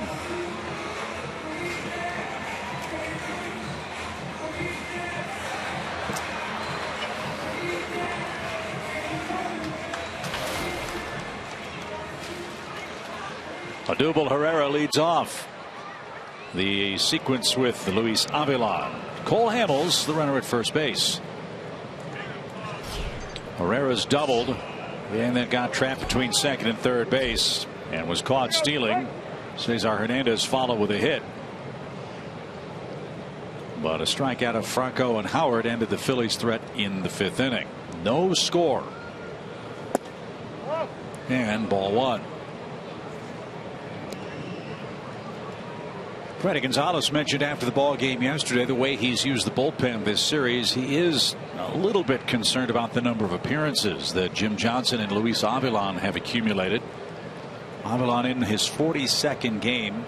That's most among all National League pitchers. And he gets a pop up to the right side. Jace Peterson drifts out. Markakis calls him off. Good communication. Good result. 2 out.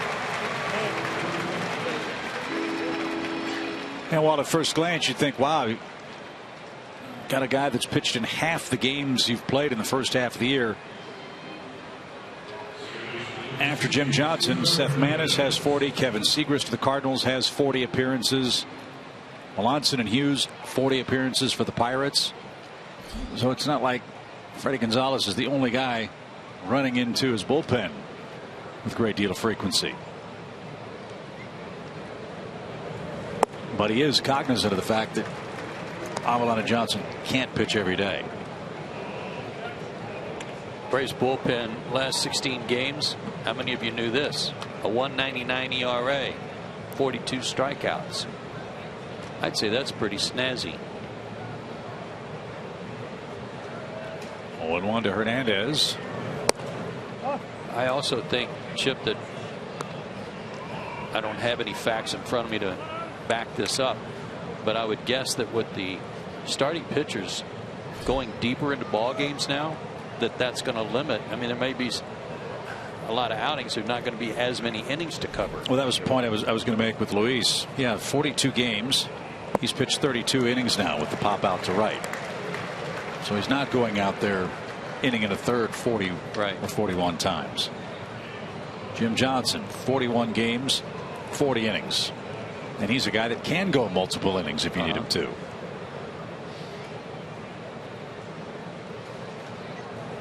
Swing and a miss. Avilan gets Hernandez. Very effective 7th. Great job. And it is a great job by the Braves left-handed relief pitcher. 7th inning stretch. Can Atlanta break through? We'll find out.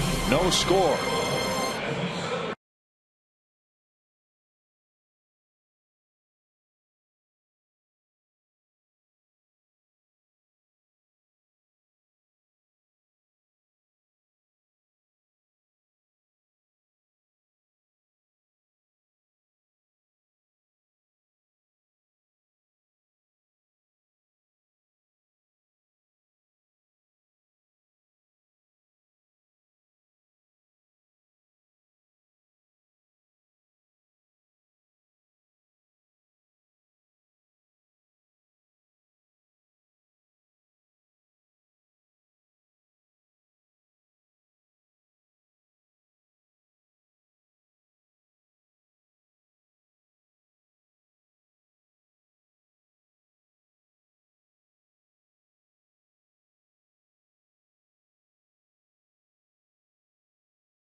we'll make our way to Hartsfield-Jackson International Airport, where our pal Matt Coney and the gang will get us safely to Milwaukee.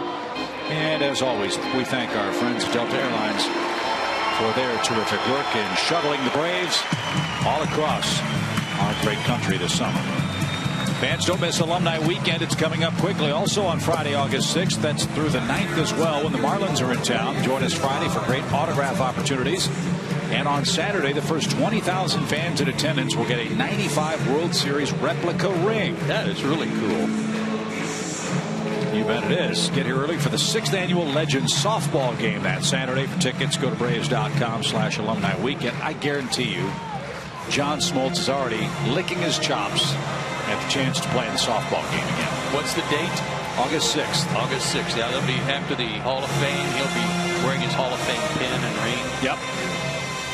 Strutting around. Dig me, kind of. Oh, wait, that's what he always did. Yeah, I could tell, right? Right. Yeah, I guess the Braves are deep in their plans for planning for the Hall of Fame festivities. Large Braves traveling contingent will be headed to Cooperstown for what should be a great induction ceremony in a couple of weeks. Right. I know that's one that Don Sutton always points toward and enjoys going.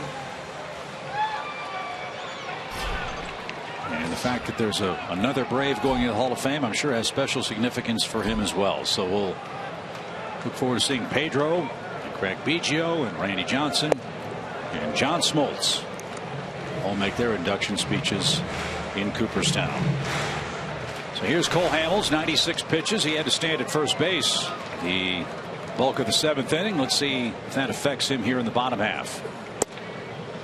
It hasn't yet. 2 quick strikes.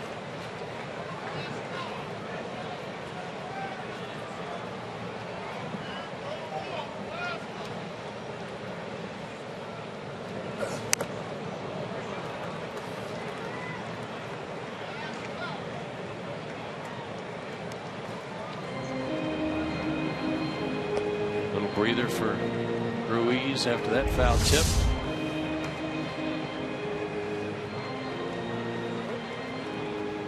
If he can breathe at this point.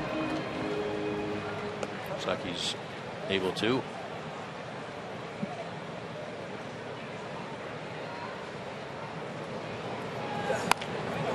To second, and the first out.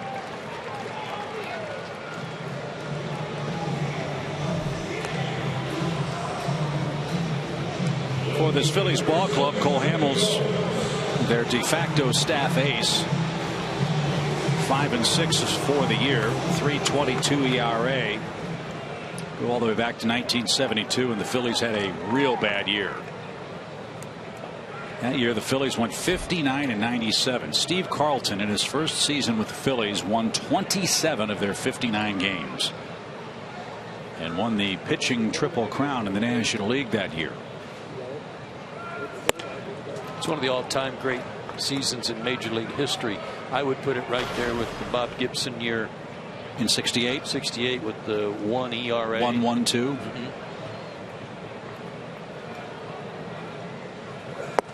Bob Gibson pitched on a great team. Mm-hmm. Steve Carlton did not. And again, his first year with the Phillies, he won 27 games.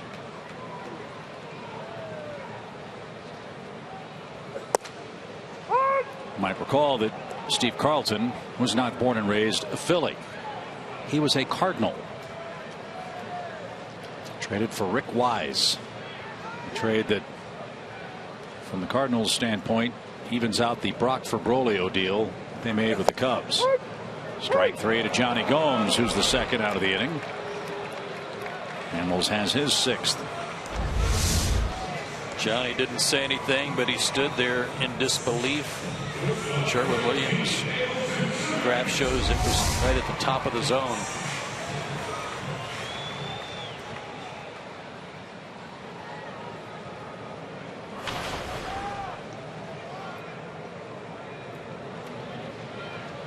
Simmons 0 for 2. And a swing and a miss. Braves put some pressure on Cole Hamels, but it seems like it always comes with 2 outs.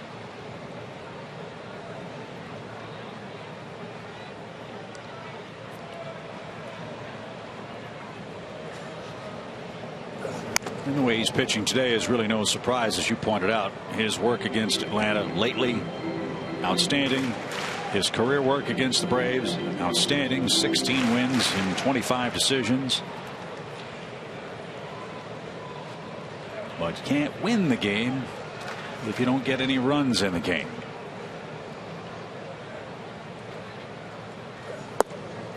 And the same is true for Shelby Miller, who will seek out that elusive 6th victory, barring a home run here. Well, won't matter. It's Avalon's in the game. He'll look for that 6th win in Colorado. Bouncing ball foul into the Phillies dugout. Cole Hamels started May by giving up 6 runs in 6 innings to Miami. And then subsequent starts in May, he gave up earned runs totaling 1, 2, 1, 1, 2. And then into June, 2 more runs in 7 innings to the Reds. His last start I told you about against Milwaukee, 2 runs in 7 innings. Before that, 5 runs in 5 innings to the Yankees. He got clobbered. 7 innings of 4-hit shutout ball. The start before that to the Pirates, and he got no decision. Franco at third makes the play. He's been good, despite what his record might indicate. And we go to the 8th. No score.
Cup final will be here. It's a rematch 4 years in the making. Alex Morgan and Team USA take on defending champion Japan to see who will be crowned a champion.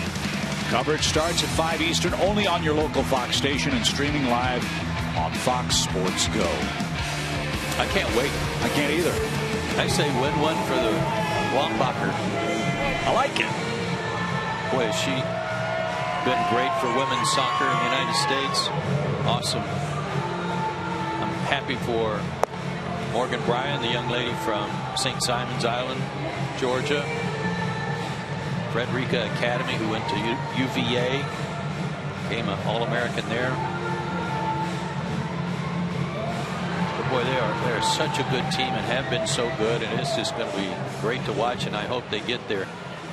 They even the score with Japan. Yeah, no penalty kicks allowed in this World Cup final.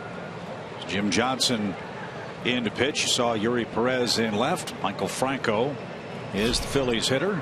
He's 1 for 3 with a couple of strikeouts. Are you saying that as a fact, or are you just hoping? I'm hoping. Oh, okay. I'm hoping.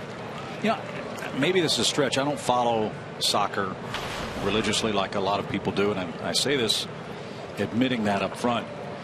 But I wonder if folks who do follow that sport, as Franco with a base hit to left, the Mia Hamm U.S. women's soccer team, I wonder if that was really the genesis for the eruption of popularity of the sport for men and women in America. All those great players that play with Mia Hamm on the U.S. national team, because now soccer's continue to explode, the MLS and pro soccer in our country. And Atlanta's getting a new team in a couple of years too. Grown. The Brandy Chastains and the Mia Hamms of the world, of the U.S. soccer world. Ryan Howard bats here with a man aboard. Shelby Miller had him handcuffed. A couple of strikeouts. One hard hit ball at Chris Johnson that ended the Phillies' third inning today. So we got a soccer-like score in the baseball game today. 0-0 in the 80th minute. Ground ball right side. Peterson smothers, found it, and got his man. It's productive out for Howard. Franco at second base as Peterson made a tumbling grab in the grass at second base. Again, Howard just doesn't move very well. He doesn't get down the line very fast. Time for Jace not only to knock it down but to locate it and make a throw. Worked as good as a bunt though.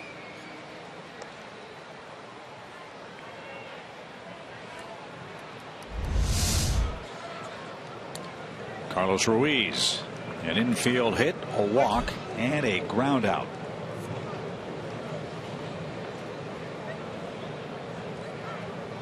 A game this tight, this late, you can look back at a lot of things that really could have changed the current situation. How about the Ruiz at bat in the first inning? The diving stop by Siriaco at third to knock the ball down, keep it on the infield, prevented at least one run, maybe more than that. The Phillies loaded the bases, but Kobayashi struck out to end that first inning threat.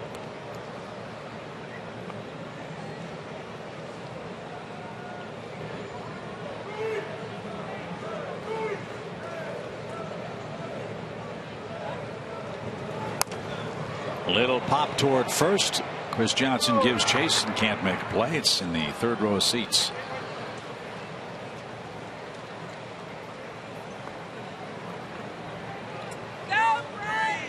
And happy anniversary.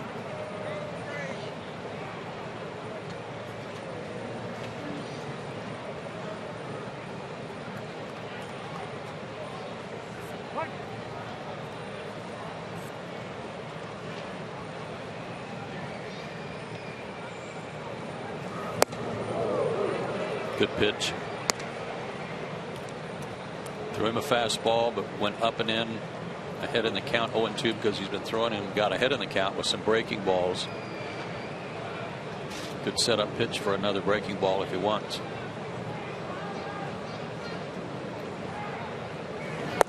Oh, close.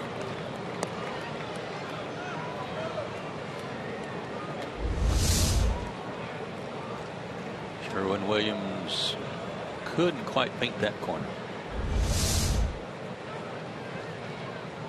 He'd like action on this pitch. 2 balls, 2 strikes. And he got it. Little pop, shallow right. Markakis coming on. Diving try. He got it. What a catch by Nick Markakis.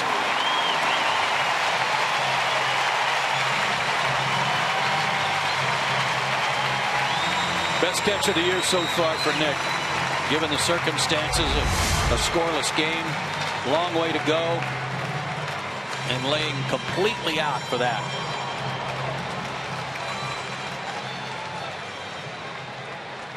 Terrific play. Our Toyota, key play of the game.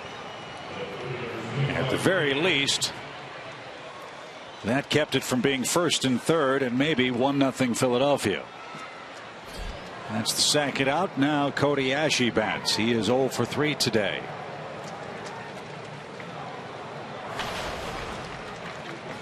Braves will have Perez, Peterson, and Maben coming up in the 8th.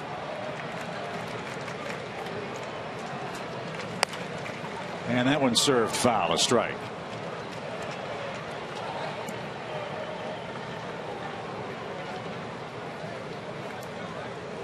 And she came to town, a hot hitter. 385 on their homestand. Base hit his first at bat in this series, and then has been hitless since. AJ took another shot. Where did this one catch the Braves catcher? Got hit on the wrist earlier. Same thing. Right on that wristband.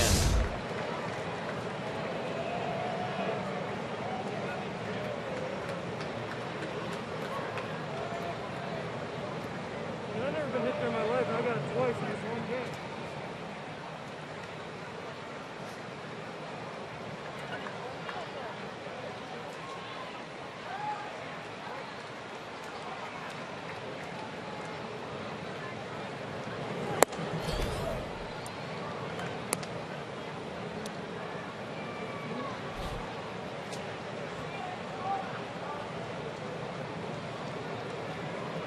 Franco at second, 2 outs. Ground ball short. That's where you want it hit. Simmons has it. Perfect throw to first, and Jim Johnson keeps rolling merrily along out of the bullpen.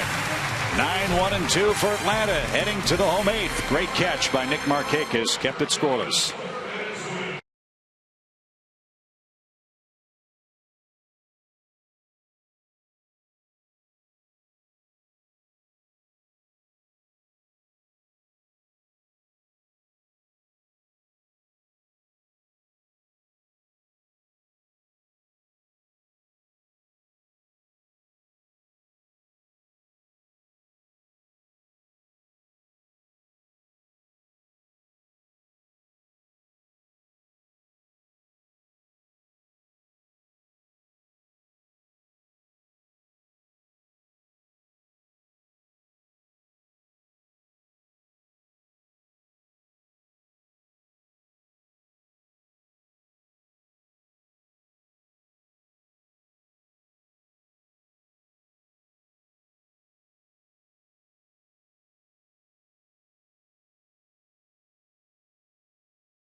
And pretty lady. I have a feeling there's a fuse, and if you light it, it just pops right out of the top of it, too. We got to light the fuse on some offense, though, man. No score. Bottom of the 8th. Ken Giles replaces Cole Hamels. No runs of support for either starter tonight. And now the Braves find themselves in the very potent part of the Phillies bullpen. 35 innings, 41 strikeouts, 17 walks. Only 1 home run allowed, a .222 average against him. Throws very hard. But as I said the other day, in Hamels' last outing, he inherited a 1-run lead and promptly gave up 3 runs after 2 were out. Yuri Perez leads off the Atlanta 8th. I'm guessing, and it's only a guess, that if the Phillies are able to move Jonathan Papelbon in a trade, Giles would be the likely successor for the 9th inning.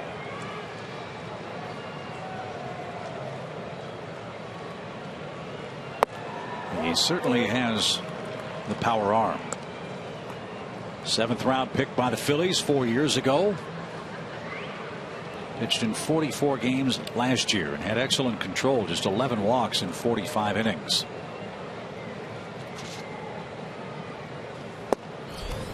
There's a strike. And in 8 games in his career against the Braves, has yet to give up a run.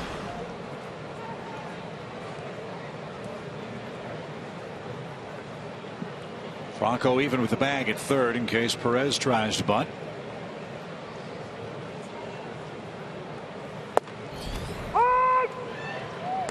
went in at 95. 2 balls, 2 strikes. 95 to 98 with a slider that's in the high 80s.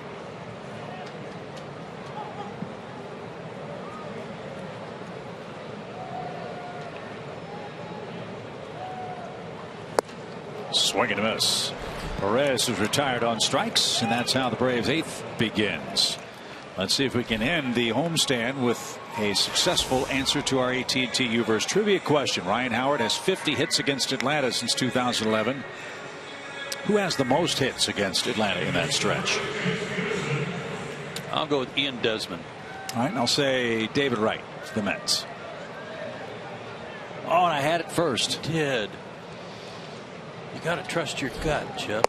Well, that's a big gut. I've been trying to teach you that. I've been trying to teach you that in this line of work. Daniel Murphy, 73 hits. First instinct. Call it. Call it out. Stay with it. Write it. Loser. You don't know how much trouble that's gotten me in before. No balls, 2 strikes. For Jace Peterson. 1 for 3 is the Braves' second baseman so far today. And outside. 1 and 2. Murphy's back and playing for the Mets. They face the Dodgers today.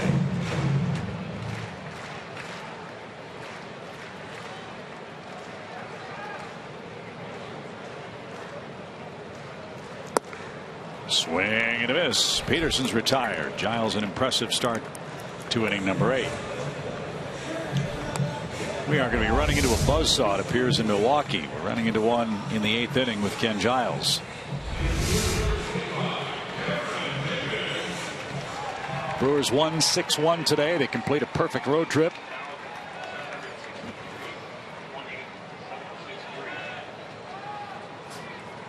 They averaged almost 8 runs a game on their 7-game trip. 99 hits for the red-hot Milwaukee Brewers. Who would have thought anyone would say that after what began as a very, very, very bad year for them. Brewers now have 36 wins. They've got as many wins as the Reds in the NL Central.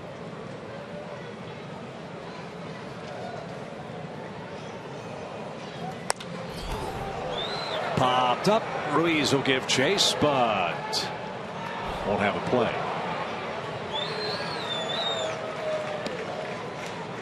When the Braves and Brewers hooked up here at Turner Field earlier this year, it was an odd series. Braves won the first game 10-1. Brewers won the second game 11-0, and the Braves won the finale 2-1 behind Mike Foltynewicz. Mike pitched yesterday, by the way, down in Gwinnett. Fans always want to know how the kids on the farm are doing. Mike struck out 8 over 6 innings, gave up 5 runs, but only 1 of them was earned.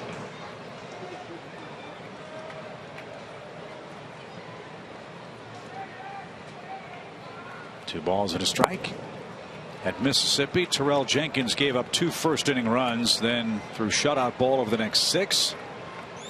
He went 7 innings, has a 2.25 ERA over his last 11 starts. And Touki Toussaint picked up his first victory as a Braves farmhand. 5 innings and a rain shortened 1-0 score. That was for Rome. Pretty good 3-1 slider there.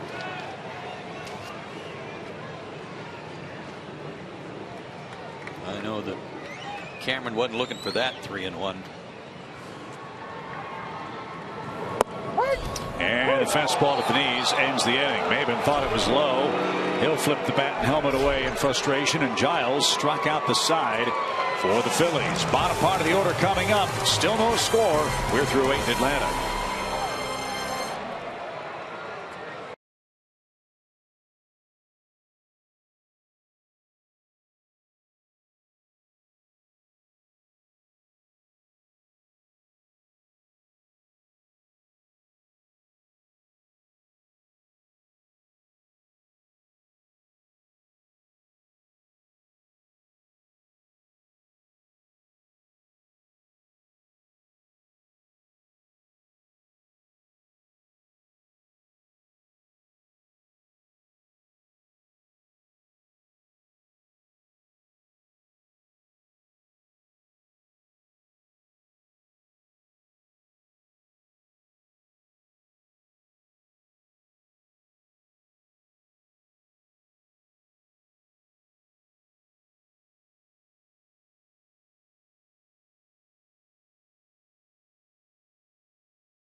innings of play.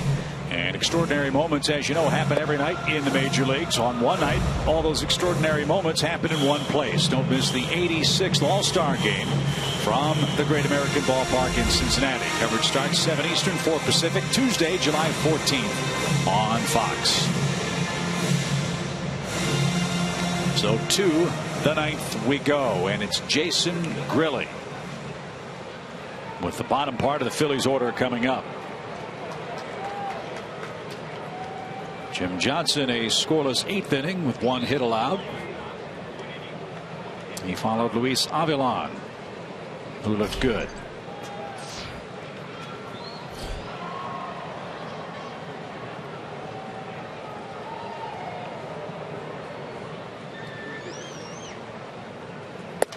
And ball 1 to Freddie Galvis. Saw Jason's numbers. He was the beneficiary of that high bouncer game-winning hit by Maven in the last game of the Nats series, even his record at 3-3.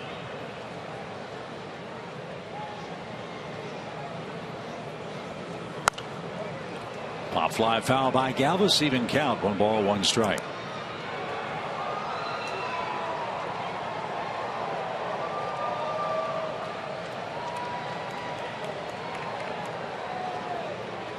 Phils have had their leadoff man on base each of the last 2 innings. But the Braves pitchers have stymied that, but it'd be a whole lot better if they could avoid that leadoff guy.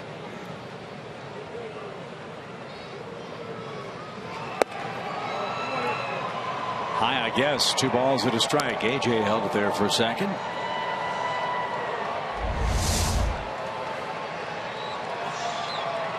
A little out of the zone for Sherwin-Williams.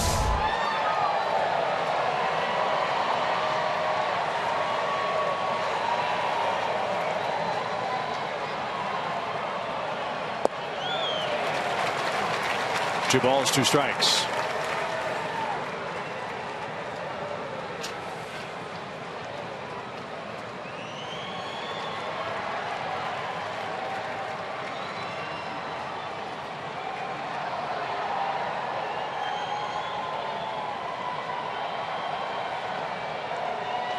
Swing and a miss at the slider. Grilli gets the all-important leadoff man in the 9th. 1 down. 10 Phillies have been struck out today. Yeah, 8 by Shelby Miller, 1 by Avilan, and now Grilli gets his first.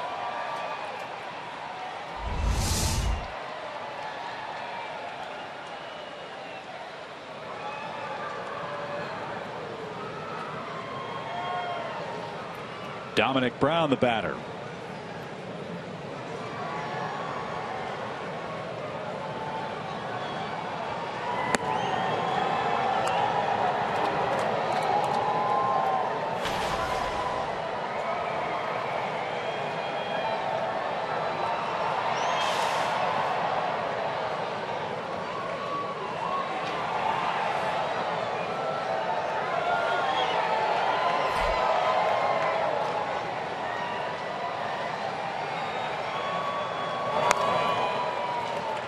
Good fastball for Jason today. He's sitting right around 94.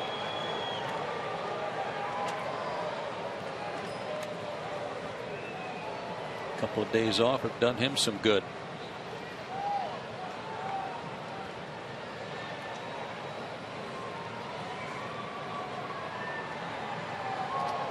One ball, 1 strike.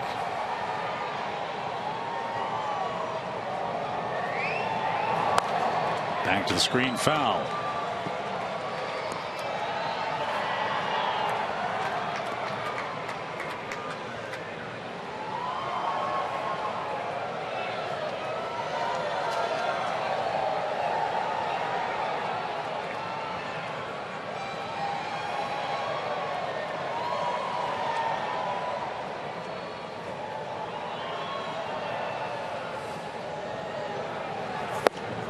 Swing and a miss by Brown. Didn't get the high heat. Grilli's 2 for 2 in the strikeout department. And now the Phillies will go to their bench and bat for Giles. And a lot of those strikeouts today too from both sides going up the ladder.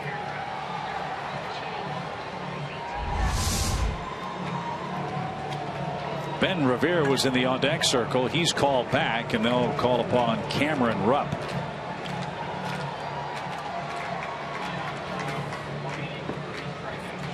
Can't do any better than Giles did. 3 hitters faced, 3 strikeouts.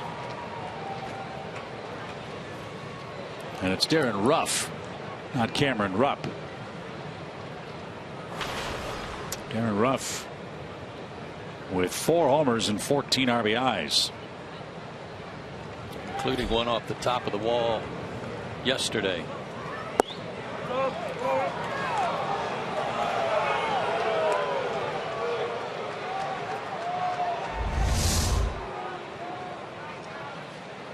Good looking pitch there, but trying to paint the corners for Sherwin-Williams, just missed.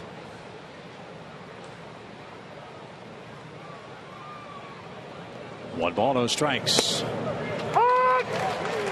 Pete McCannon trying to find lightning with a hot hand.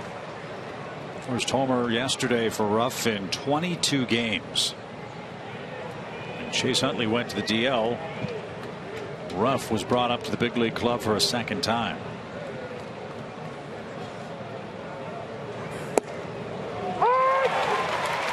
Strike 2.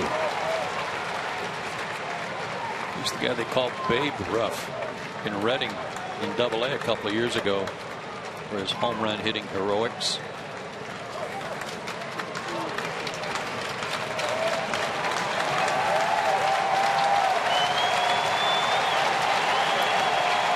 Really way ahead in the count. A ball and 2 strikes.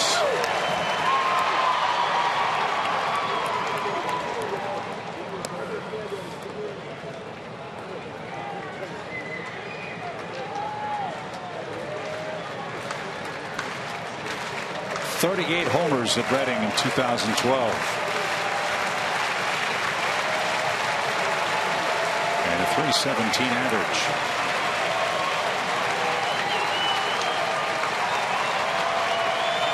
One ball, 2 strikes.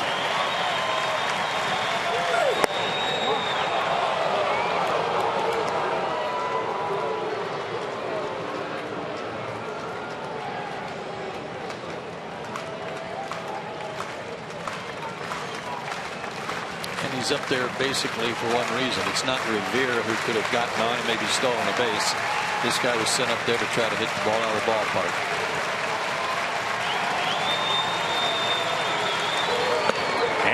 Just struck out. Giles with a perfect 8th with 3 strikeouts. Grilly with a perfect 9th with 3 strikeouts. And the Braves get the last at bat. A run wins it. Markakis, Chris Johnson, and A.J. Przinsky are coming up.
Any run wins the game for Atlanta and completes the 3-game sweep. But as we told you earlier in the series and earlier today, the Braves right now are in the best part of the Philly ball club. That's their late inning relief corps. Giles got him 1, 2, 3 in the 8th with 3 strikeouts. And now right-hander Luis Garcia is on to pitch, and he too has been tough on the Braves this year. And he too throws hard. Numbers not near as good as Giles, but still close to a strikeout per inning pitched. Also a lot of walks. 94 to 97 with a hard slider.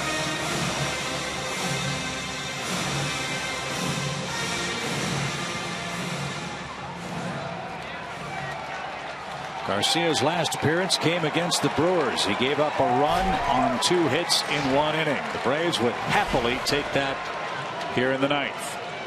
Nick Markakis, Chris Johnson, and A.J. Pierzynski, the Atlanta hitters, the 3, 4, and 5 men on the lineup card today.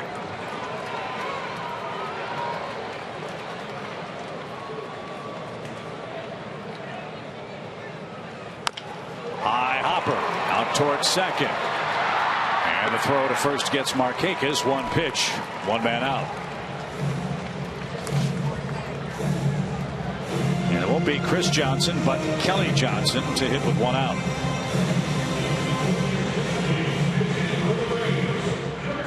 Kelly had a good day yesterday. It'd be nice to see him run into one of these fastballs.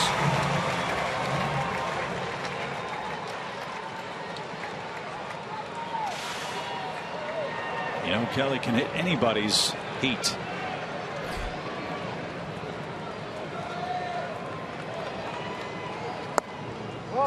That's taken low. 1 ball, no strikes. 1-run games this year. Braves are 16-12. The Phillies are 9-16.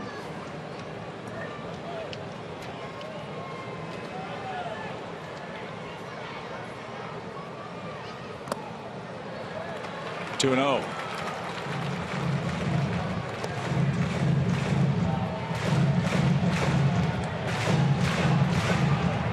Braves trying to hand the Phillies their 7th consecutive defeat. Braves are trying to win their 5th in a row.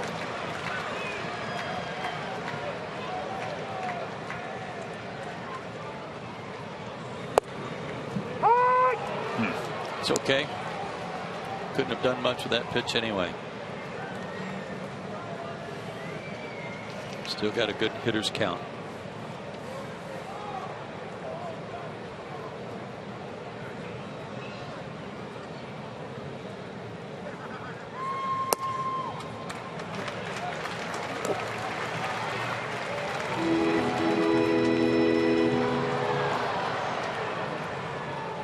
Let's see what Garcia features on a 3-1 count.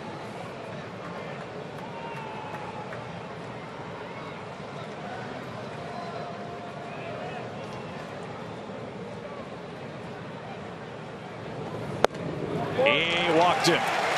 Winning run at first for A.J. Pierzynski.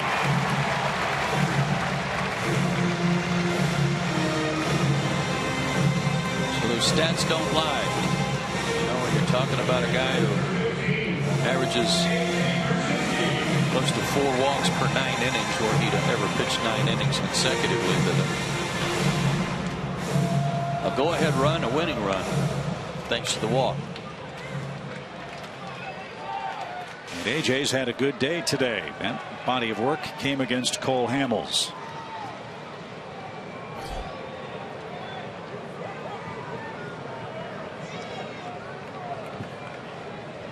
Outfield very deep for the Braves catcher. Ball 1.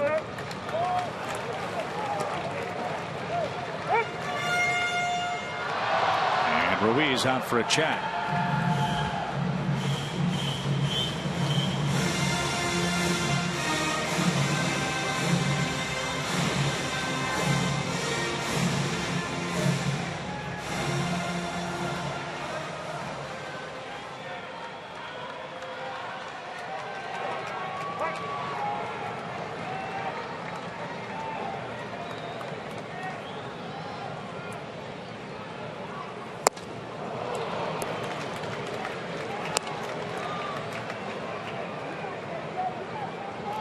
One ball, one strike.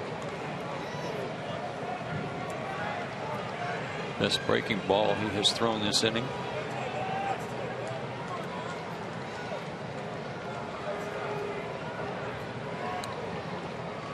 Trying to keep it away from him.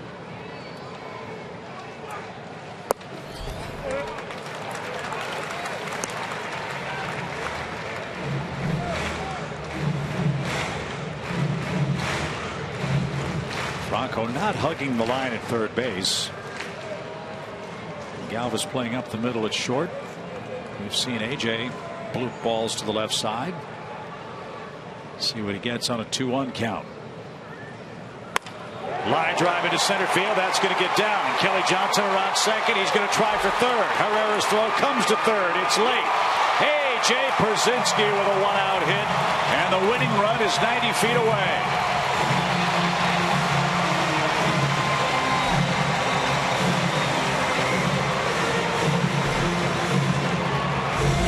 Kelly Johnson has always been a good base runner, the type runner who can cut corners, shorten the distance between first and third as he did here, never hesitated. And AJ Pierzynski, who's had a heck of a good day with his third hit, sends him around to third. They're going to bring their outfield in. Fourth 3-hit game for Pierzynski. And now Pete Mackanin is going to signal to Cody Ashe to come in, and they may stack the infield. Yep. Yeah. 4 infielders, 2 outfielders. We might guess here. 5 infielders, beg your pardon. And that makes sense. Remember, Ashe began the year as the Phillies' third baseman, so he's got good hands. There'll be a batted ball on the infield off the bat of Pedro Ciriaco. Let's not forget, too, the Phillies only have 1 out in the inning. So we'll see how the Phillies align things. Adrian Johnson wants to move things along. And Ashe's going to go to the dugout, go halfway to the dugout and get an infielder's glove, not an outfielder's mitt. So now the question, well, Ashe got the wrong glove. Got the wrong glove. So who stays near the bag? Will it be Ashe or will it be Franco? Looks like it'll be Franco. Ashe is going to play like right behind the mound. Right behind the mound at the second base bag. Ryan Howard is going to hold AJ Pierzynski at first base. Why do that? Don't know. This run doesn't mean anything. You're trying to play defense here. They got a chance for a double play to get out of the inning. All right. But that's a real inviting hole right there for Ciriaco. If you're trying to plug up a hole, that would be one to plug up. So 5 infielders for the Phillies. Ciriaco, the batter. And Ruiz smothered that. I've seen this before where a manager's brought in a 5th infielder and the first pitch was a wild pitch to the screen. It almost happened again. Well, maybe Ruiz almost lost it in Ashe's uniform right at second base. AJ Pierzynski's not a threat to run. At least play behind him if you're trying to play this defensively on the infield. Yeah, I don't understand that either. This is a break for Atlanta by doing this. 1-0 pitch. Fly ball center field shallow. There's the catch. And no advance. So Ciriaco made contact, but he hit it about 30 yards into shallow center field for the second out. And that'll be Juan Uribe with 2 outs. The Phillies call time. Now they can go back to a standard defensive alignment after the second out of the inning.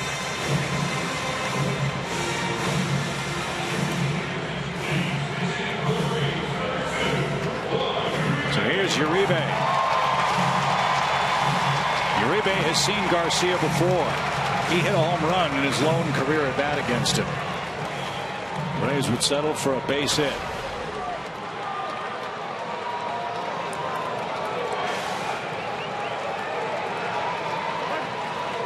First and third, 2 outs.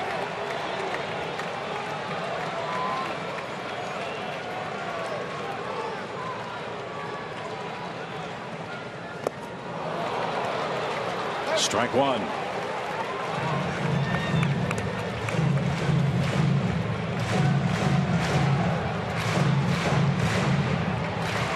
Uribe looking for his first Braves pinch hit. He's 2 for 8 with the Dodgers and Braves this year.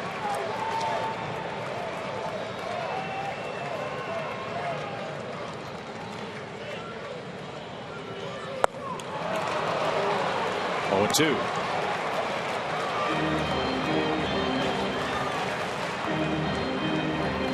Some good sliders. Good fastball hitter. No surprise.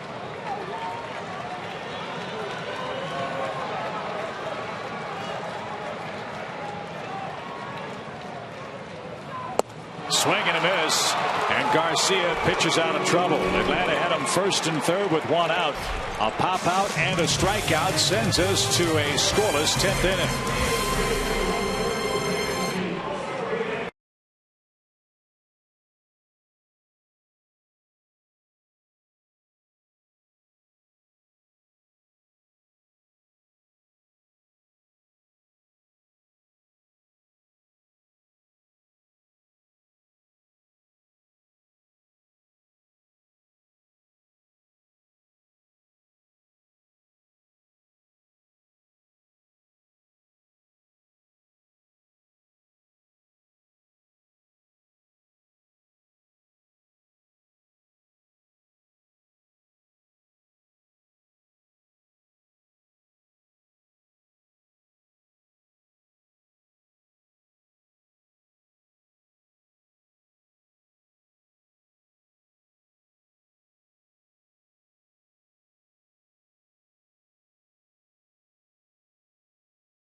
Scoreless after 9. Don't forget our Fox Sports coverage of the Women's World Cup final begins in about a half an hour.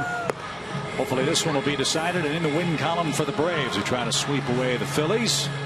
Kelly Johnson into play first for Atlanta, and Nick Massett will become the 5th Braves pitcher of the afternoon.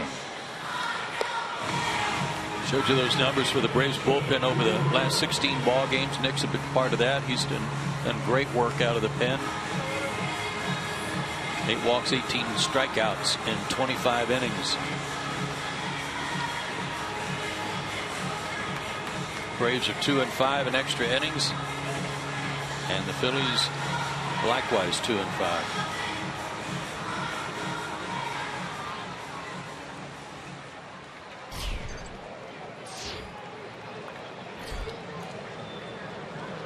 So the top of the order coming up for the Fightin' Phils: Herrera, Hernandez, and Franco. Steve Reich 1. Braves and Phillies have identical 2 and 5 records in extra innings this year.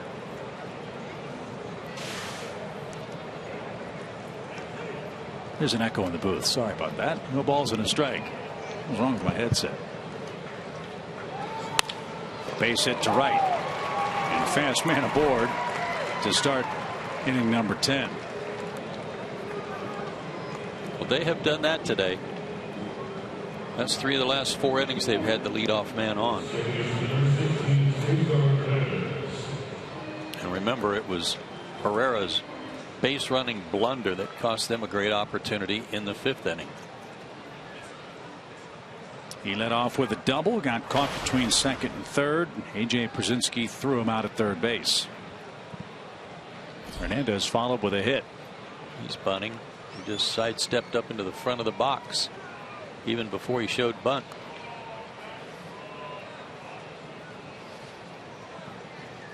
Dana Evelyn is also loosening for Atlanta in the pen.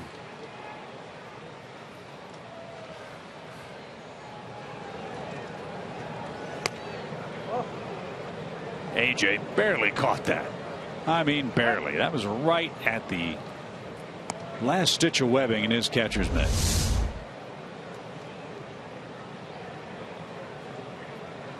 A lot of baseball showing there, wasn't there?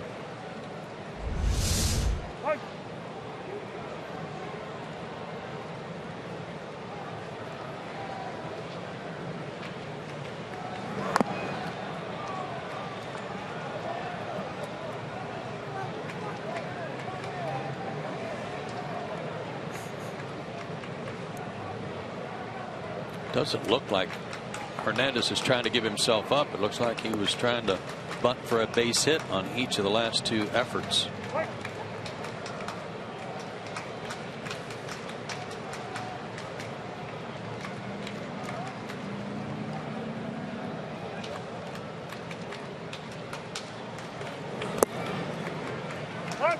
Two balls and a strike.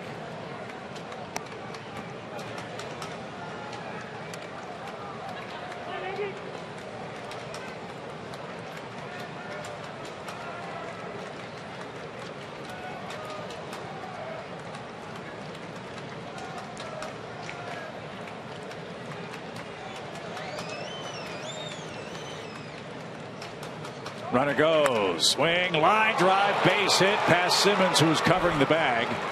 That's a bad break. Hernandez guessed right and has a 3-hit day as a result. And the Phillies are in business with first and second, nobody out.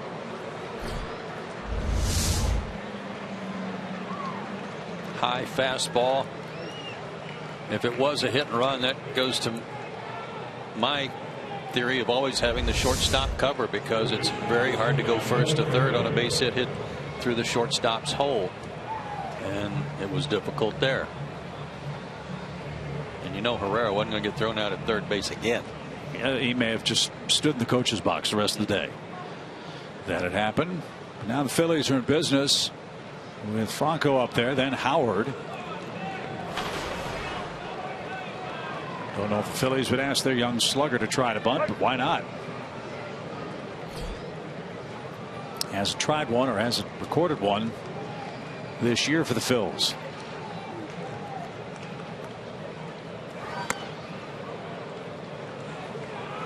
So far, Massett's been all over the place.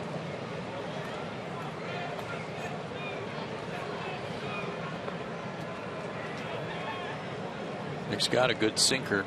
That pitch to Hernandez was up.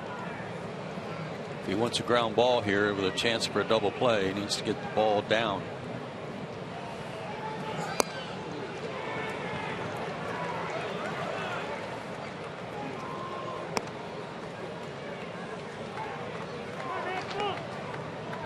Herrera with a hit to right, Hernandez with a hit to left. Back-to-back 10th inning singles, nobody out. Phillies with 10 hits.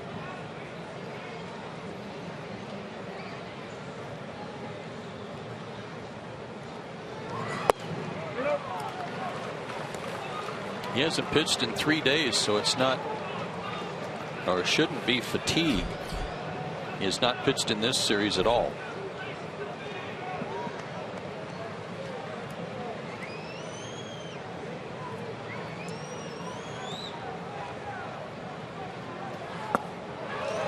And a 4-pitch walk has loaded the bases with nobody out and Ryan Howard up.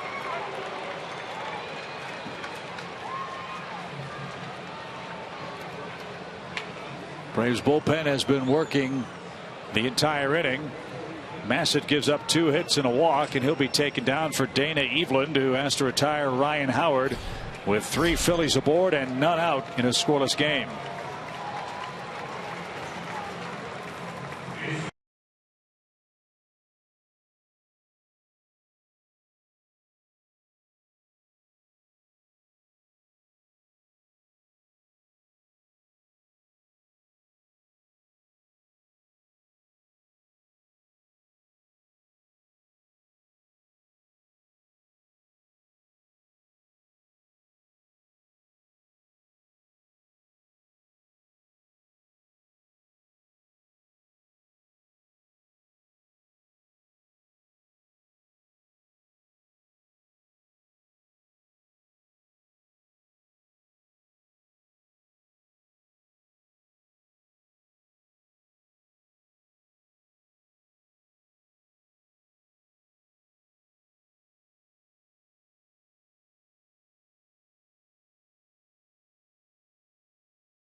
Georgia Lottery, Sherwin-Williams, and Toyota.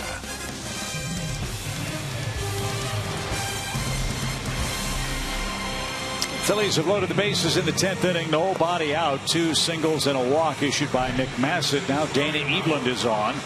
And he's got a tough assignment. He's got to find a way to retire Ryan Howard and keep this game scoreless. 9 games, only 3 innings, because a lot of times he's only in to face 1 batter. So far, the first batters he's faced, 9 of them, 7 retired.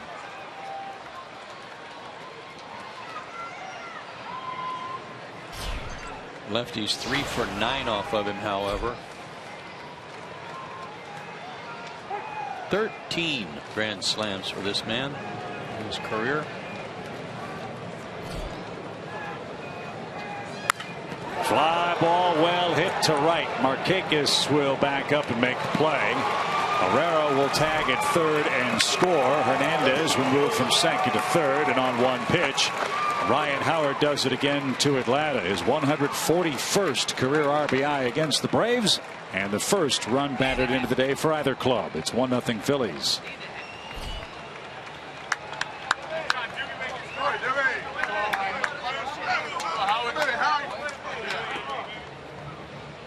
Jake Brigham will be next.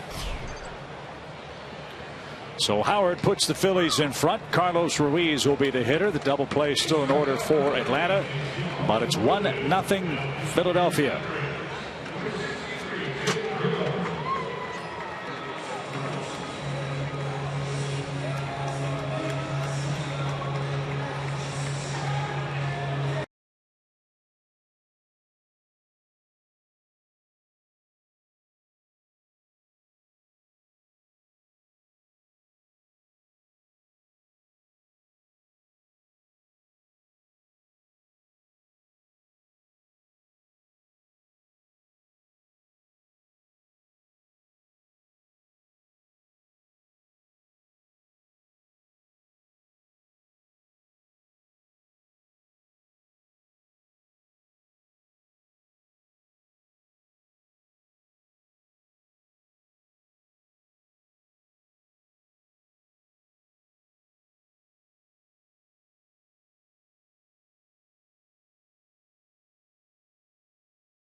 Here's your score. They've got runners first and third now, as we welcome Jake Brigham into his 3rd big league ball game. He's been very impressive in his first go round of the bigs after 9 long seasons in the minors. 4 innings of 1-hit shutout ball over those 2 outings, including an inning last night. 2 walks, 4 strikeouts. 0s across yesterday except for a walk. Carlos Ruiz the batter. Brigham needs a ground ball, but with a pitching change, first pitch always be heads up to a squeeze. And a fast man at third base, Hernandez, who's stolen 2 bags today.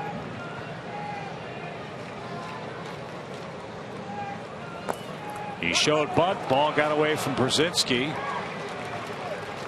And Franco will move up to second base on a ball in the dirt. So that takes away the double play chance. It's a wild pitch.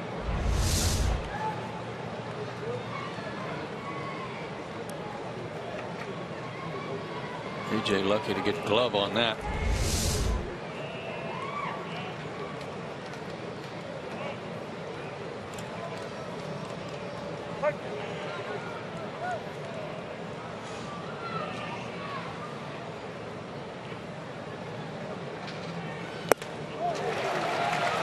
Good fastball. 1 ball, 1 strike.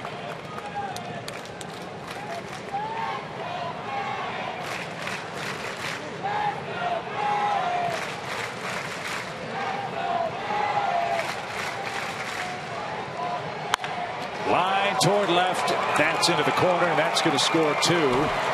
Ruiz will cruise into second base with a run scoring double, and the Phillies have played it 3 here in the 10th inning. Remember in the first inning, that hard hit ball on a fastball in that was knocked down by Siriaco. Fastball in. Ruiz doesn't miss that.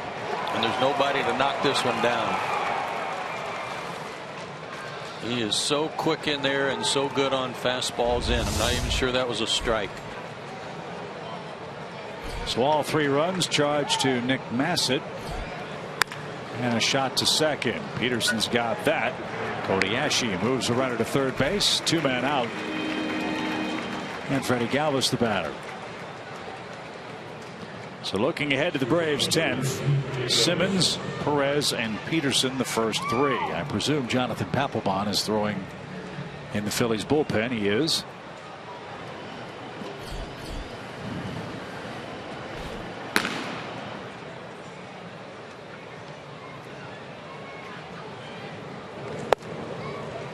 And a strike. Braves had a shot to win it in the 9th. First and third, 1 out. But a pop out and a strikeout sent us to extra innings.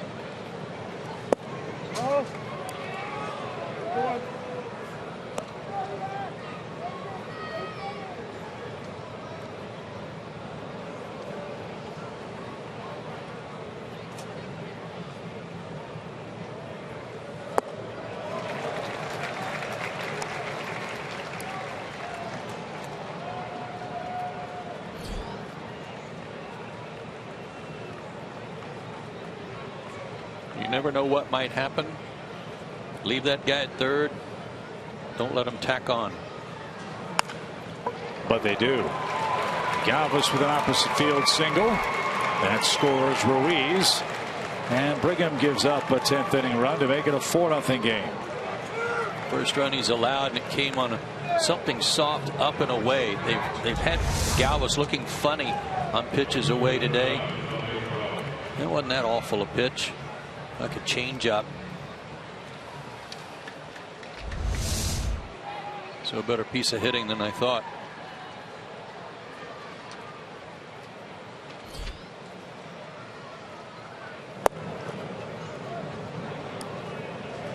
One ball, no strikes.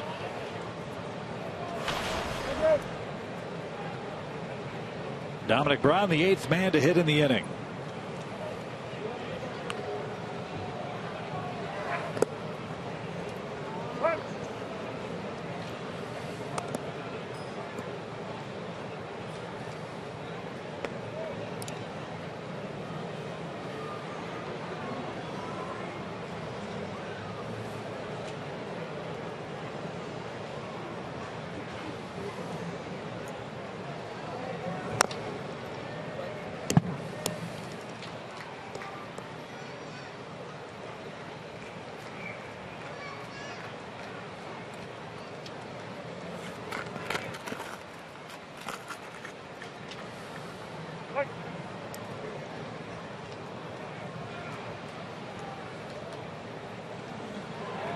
Huge jump and absolutely no chance for A.J. Pierzynski.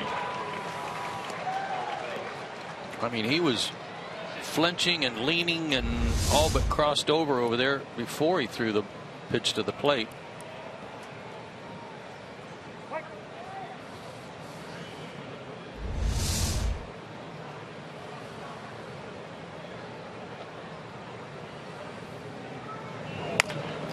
Up the middle. And Simmons has it. And that will end the inning. 8 come to the plate for the Phillies. 4 of them score. Ryan Howard's sacrifice fly got the run parade started. And it's last call for Atlanta.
fly in the top of this 10th inning.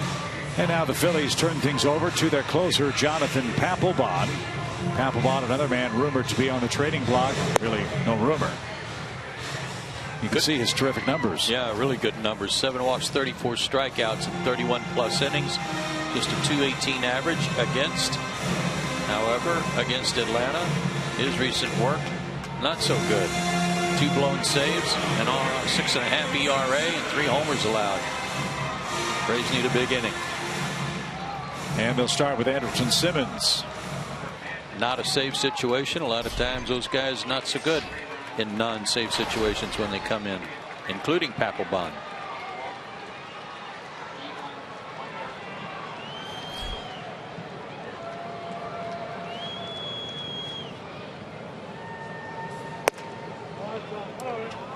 That's high. 1 ball, no strikes.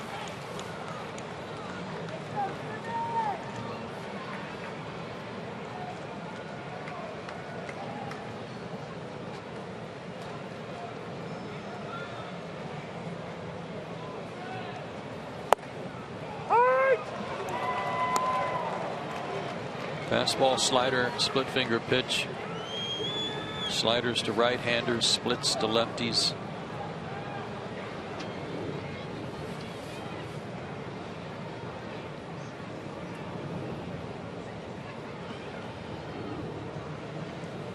Papelbon, another Philly with a very large contract, $13 million, or what's left of that for this year.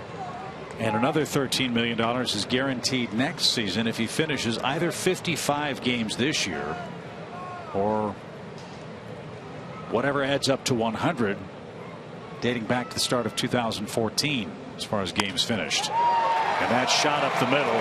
Nice play, long throw, and Simmons is out by a step. Hernandez, a beautiful play for out number 1. All due respect to Chase Utley, I don't think he gets to that ball. Yeah, good play.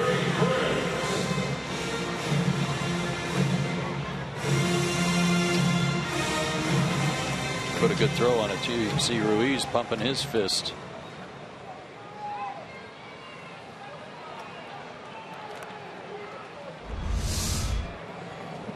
One away for Yuri Perez. 4-0. Phillies lead it.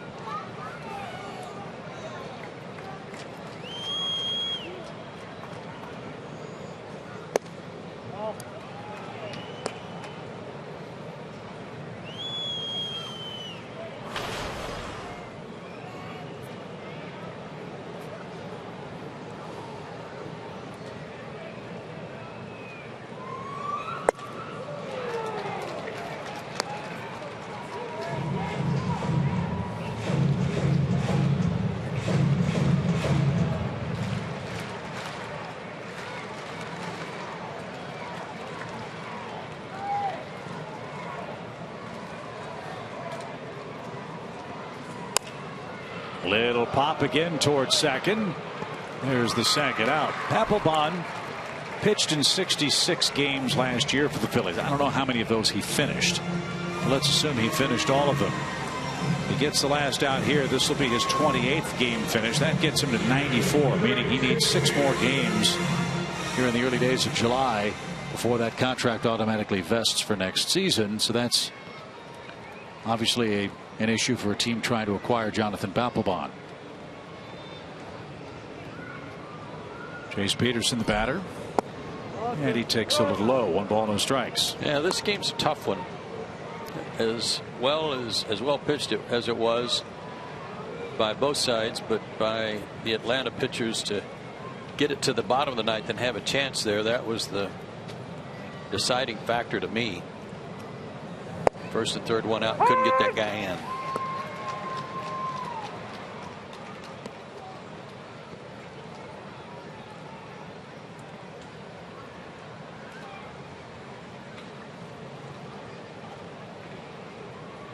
Barring a big 2-out rally, the Braves won't sweep the Phillies. And Franco at third has it. Big hop, long throw, and the Phillies have shut out the Braves 4-0 in 10 innings of play. The top of the Phillies order was awfully good today. Herrera, Hernandez, and Franco, 3 youngsters, young legs, and they ran like rabbits on the base paths today. Phillies with 12 hits. Take 1 out of 3 in Atlanta, and we'll recap our Sunday afternoon affair right after this.